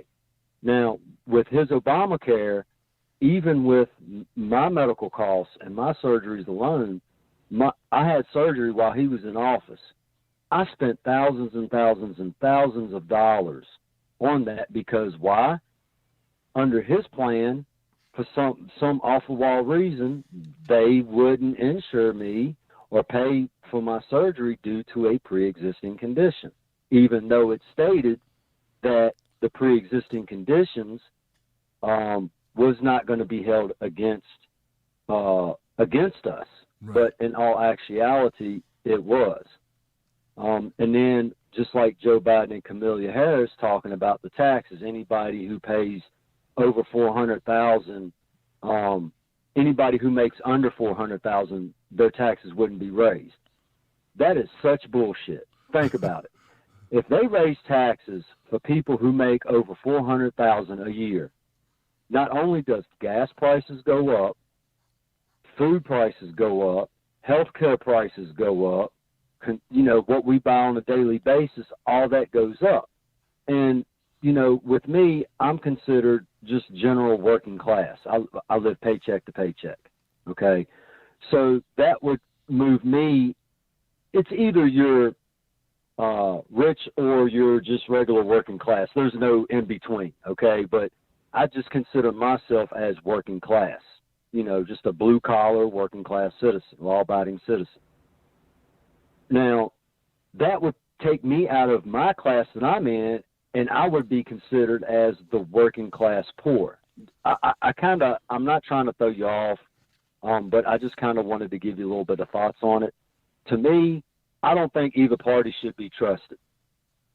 And I'm being honest with you. Neither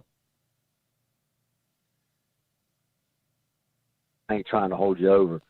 But a lot of the problem that we have in this country is the mainstream media. Even after the debate, I was watching it on Fox News. One of the guys, some lumpy face looking dude, had a face like Frankenstein or whatever, said, the biggest thing that's going to be judged about tonight's debate is the media. And he also went on to say, and I quote, because the media outlets are going to have their own cuts and bits and pieces and tell what they want to tell and show what they want to show to make the party that they're pushing for look better. Right. You know what I'm saying, Tim? I mean, I don't know how much more to explain it. No, but it's just like my governor. It's just like my governor in my state. Okay, we call him King Northam. Okay, this dude wants to take away completely. I mean, he completely is stripping away everybody's rights. It don't matter if you're white, black, Asian, Hispanic, Puerto Rican. Just like they had that protest. And his administration put out, it was nothing but white militias there. That is such BS, dude. I was there firsthand, and I could tell you right now, there were blacks, Asians, major different ethnic background groups at that protest. But the way that him and his administration put it, and put it to the MSN, the mainstream media, was that it was white militia groups. There was all kinds of ethnic background groups at this protest in Richmond. Mm-hmm. What were they protesting? I couldn't hear you at that part. What were they protesting? I don't even think. I'm sorry. Go ahead. What were they protesting, Benny? It had something to do with universal background checks and stripping Second Amendment rights away from veterans in this state.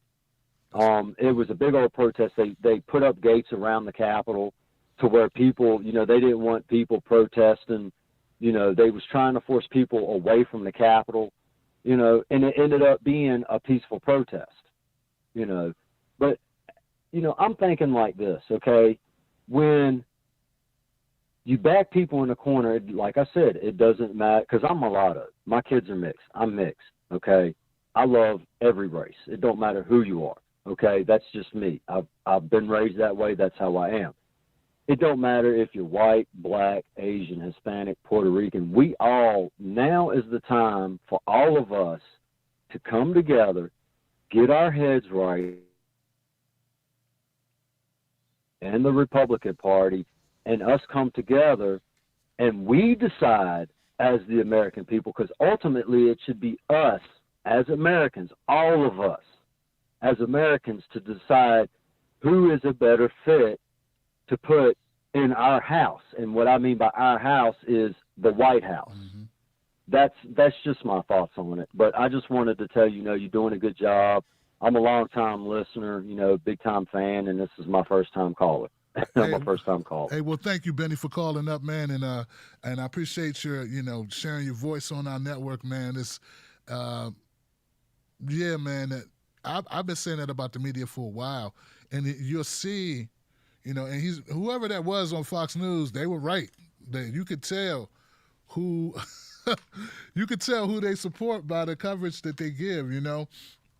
That's why I put out a video about Mike Pence.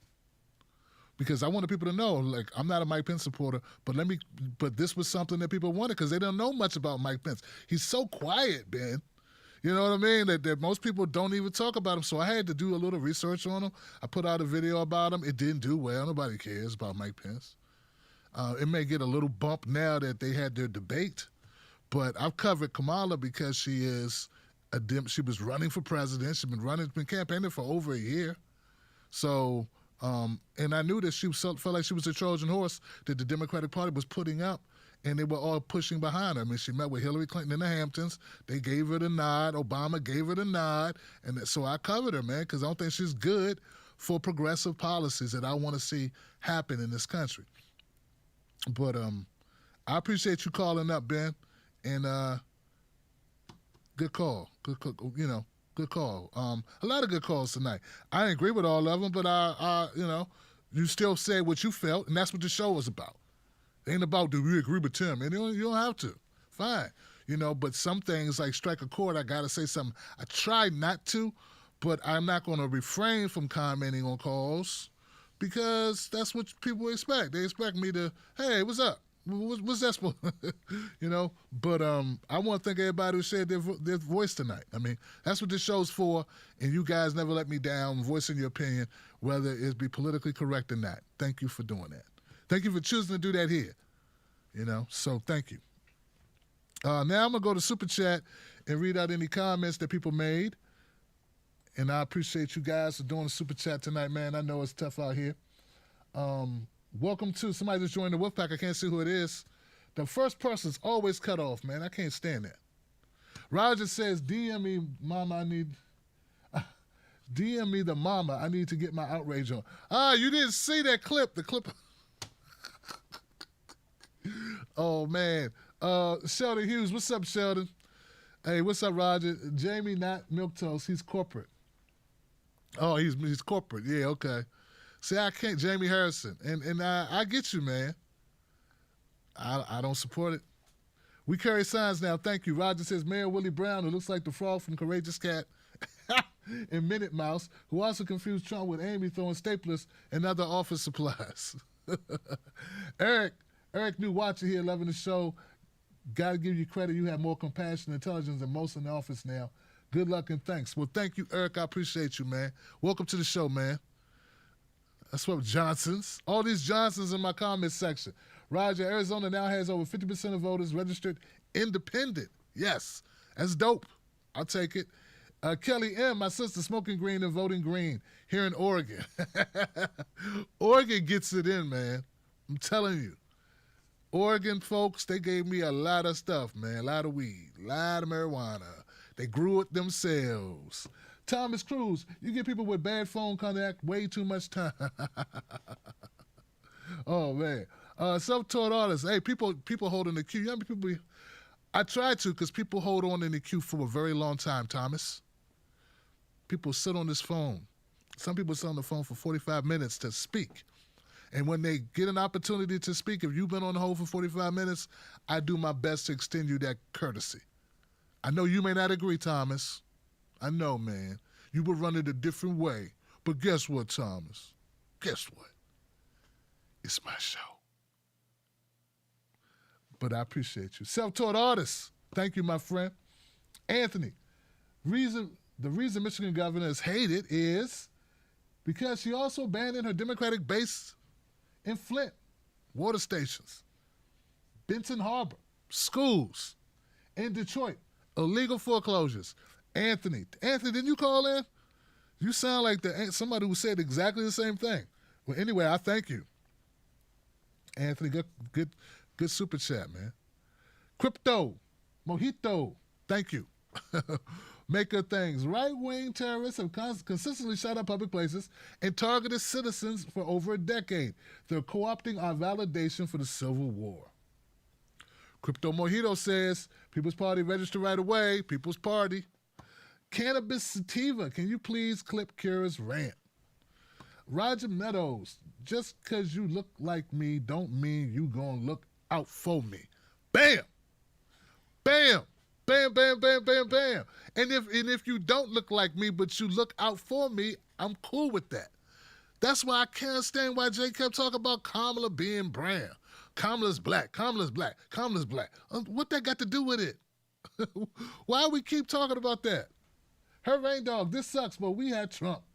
Fascism and totalitarianism. Or Biden.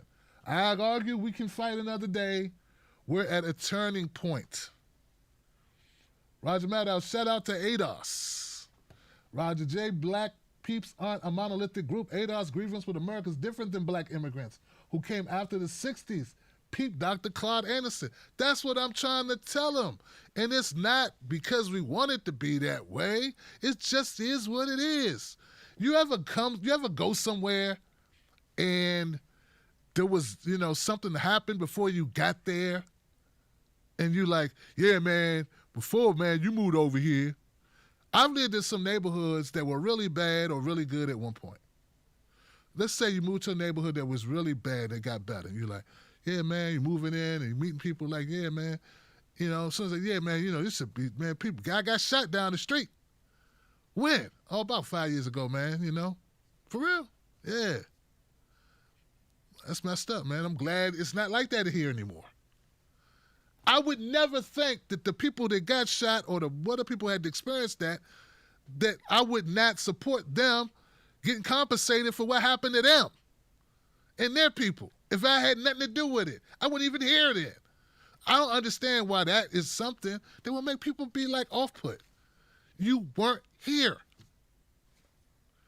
Like, I don't begrudge the Native Americans, indigenous people, man, for having their own claim against America for what they did for what America did to the Native people.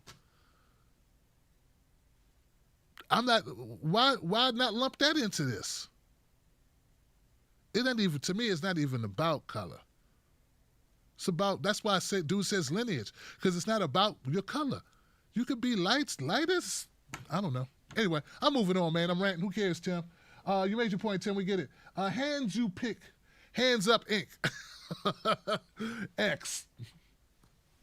This is Jay from Cali. I'm saying is don't let Kamala Harris' narrative divide regular black people because then we get into the narrative of colored blacks. Yeah, man, I've always said focus on the policies. Never focus on her whatever, her whatever, Their policies got so much to talk about. Same thing with Joe Biden. I focus on his policies. I focus on Kamala's policies. I focus on Obama's policies. I focus on Amy Klobuchar. But I get it. You're not talking to me. You're talking in general, and we should not do that. And I agree. I agree with that. Why should we do that? It's pointless. Or even talking about a gender. That's pointless. Who cares? You wouldn't want a female president if she was going to get Medicare for all? I think we would, Johnson. I'd be her biggest champion if she supported Medicare for all, legalizing cannabis, cleaning up the environment. I'd support her. And I wouldn't care what anybody thought. But she doesn't, Johnson. So I get to talk. And this is what I do for a living. So I'm going to talk. This is my show. This is my passion. This is what I do. If you support the policies that I feel help the people, I support you. If you do not, I don't support you, and I criticize you. That's fair. That's fair to me. I don't know Shahid Buttar personally. I mean, I've talked to him 3 or 4 times. He's been on the show 3 times. But I support his policies. because I think his policies are better for the people. Right? Right? We get it. Cinnamon Complex in the house. What's up? Thank you. Munted Grunk. Your mic is very girthy. Girthy.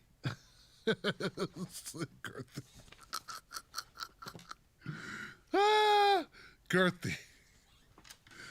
I'm gonna have to talk to Mrs. Black about that one. Kelly M. Thanks to Tim and all that chat, educating this person of no color, the use of person of color, enlightening. You know what, Kelly M? Thank you for sharing that conversation didn't fall on deaf ears, and it kind of taught you something. And look, I'm not the most. I was raised a Jehovah's Witness, so I'm never going to lose that part of me that's, always trying to be inclusive. It just, even though I left that religion when I was in my teens and ended up having to leave home partially because of it, because I wanted to live worldly, like have a girlfriend, live my life. But there's parts of me that's just is always going to be, I'm always going to be a certain kind of person in certain ways, My first instinct is to try to do the best thing, the right thing, whatever that is, and sometimes to my detriment, But that's okay, because you're supposed to do the right thing, not because of what you get, because of it's the right thing to do. So I appreciate you, Kelly, and that's all I'm trying to do. And it's not to take anything away from any of my brothers and sisters, no matter who they are, from the hood to the holler, right? From the hood to the holler, it don't matter to me, man. Hands Up, Inc. Your point is on expansion of the light skin, dark skin is an expansion. No, it's not. Nah. He's talking about color. We ain't talking about color. So what we're trying to do, even if people don't get it, that's fine. You don't have to get it. Is we have a conversation. People call up. They make their point. I like it. I enjoy it. I think it's good. I think it's good for people to have dialogue. There you go. And if you think that saying that, talking about the history in this country, if you think that is bad, then you're on the wrong channel. I get it. It's cool. It's a lot of channels. I know there's got to be a channel somewhere that agrees with you, and that's probably where you should go if that's a problem for you, because we're going to speak our truth to power here. You know what I mean? Don't nobody give a damn about what Kamala Harris come from, what color she is. That's silly. Only an idiot would care about that, man. Shit, FDR was white. It was shit. Who cares, man? Your policies are empty as hell. And she lied. That's enough for me. Now, that's not enough for you, fine, I get it, man. You on some other stuff, But not for me, Johnson. Yeah, man, I'm really excited about this mic, man. This mic stand. This is dope. I don't have to worry about hitting the mic and making damn noise all the time. All right, I'm still doing the show, Tim Black. You're still doing the show, Tim. Kara says, the people who choose to represent us matter. If the blacks get in office and mimic the actions of the 1%, then we shouldn't support them, flat out. Did you say flat out? Man, the Willie Moe show? Mrs. Black listened to Willie Moe. I'd be like, flat out. This dude, flat out.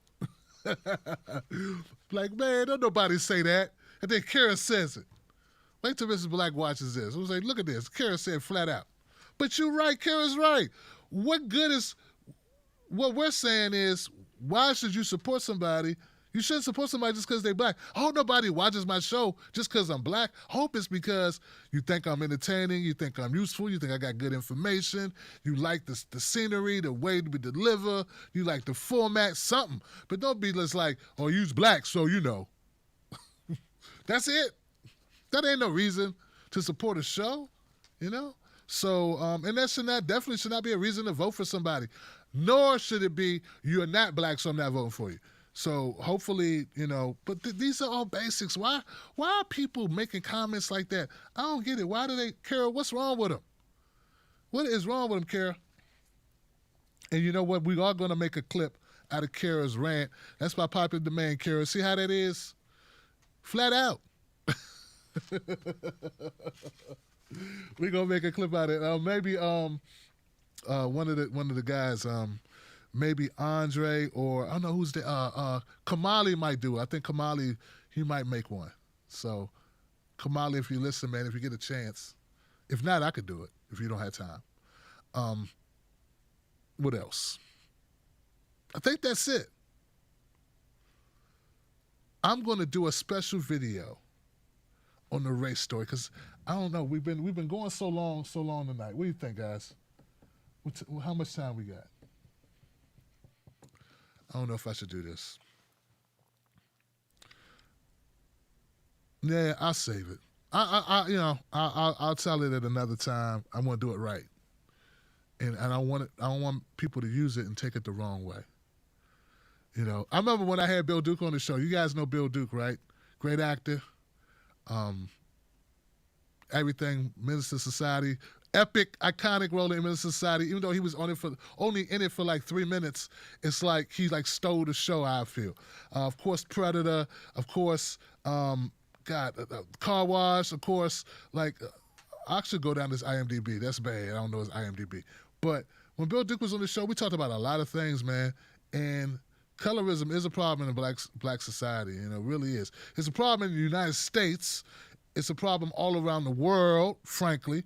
And it's a problem in the black community. He was telling me about the bag test. Now, I know that in the bag test, if you are darker than this paper bag, a brown paper bag, you could not come into church in the black community. Black people doing that to black people. So I understand when people say don't do that, but I'm not. Why is y'all using Kamala for everything? What she got to do with that? The brown paper bag test. Because black people saying, you know how long black people been fighting for reparations, been having this conversation forever. Y'all act like you just got, you know what I'm saying? You act like this is new. People been talking about this forever. So I guess we're going to keep talking about it. Heard California passed a law that they're going to actually do a study, which is great. You know, California, 6th largest, economy in the world. California is its own country, frankly. You know, so it's a big deal that California is doing that. Vermont. Okay, I'm gone, guys. Thank you so much for calling in tonight. Thank you, everybody, who donated to the show. Thank you to everybody who's already a member of the 10 Black Wolfpack. I appreciate you. And look, ain't nobody perfect. None of us are perfect, but we all strive every day to be better than we were. Enjoy your weekend. Don't let nobody take your cornbread. Also, please remember, both parties suck, Johnson. That ain't just a slogan. That's the truth. And if you don't know it, now you know. Shout out to all the callers tonight. Shout out to everybody who became members tonight. Please go to patreon.com, Tim's Take Live, become a member of the show, an official member of the show. We appreciate you. I got love for you. Be safe. Social distance, because we need you around. We need more people, not less people. We need you here. Shout out to my brother Eli. Eli, I love you, bro. Be safe. And to everybody else, No Joe, Dump Trump, and Comma Chameleon. All right, I'm gone, y'all. Thank you, Facebook. Thank you, Periscope. Till we meet again, bruh.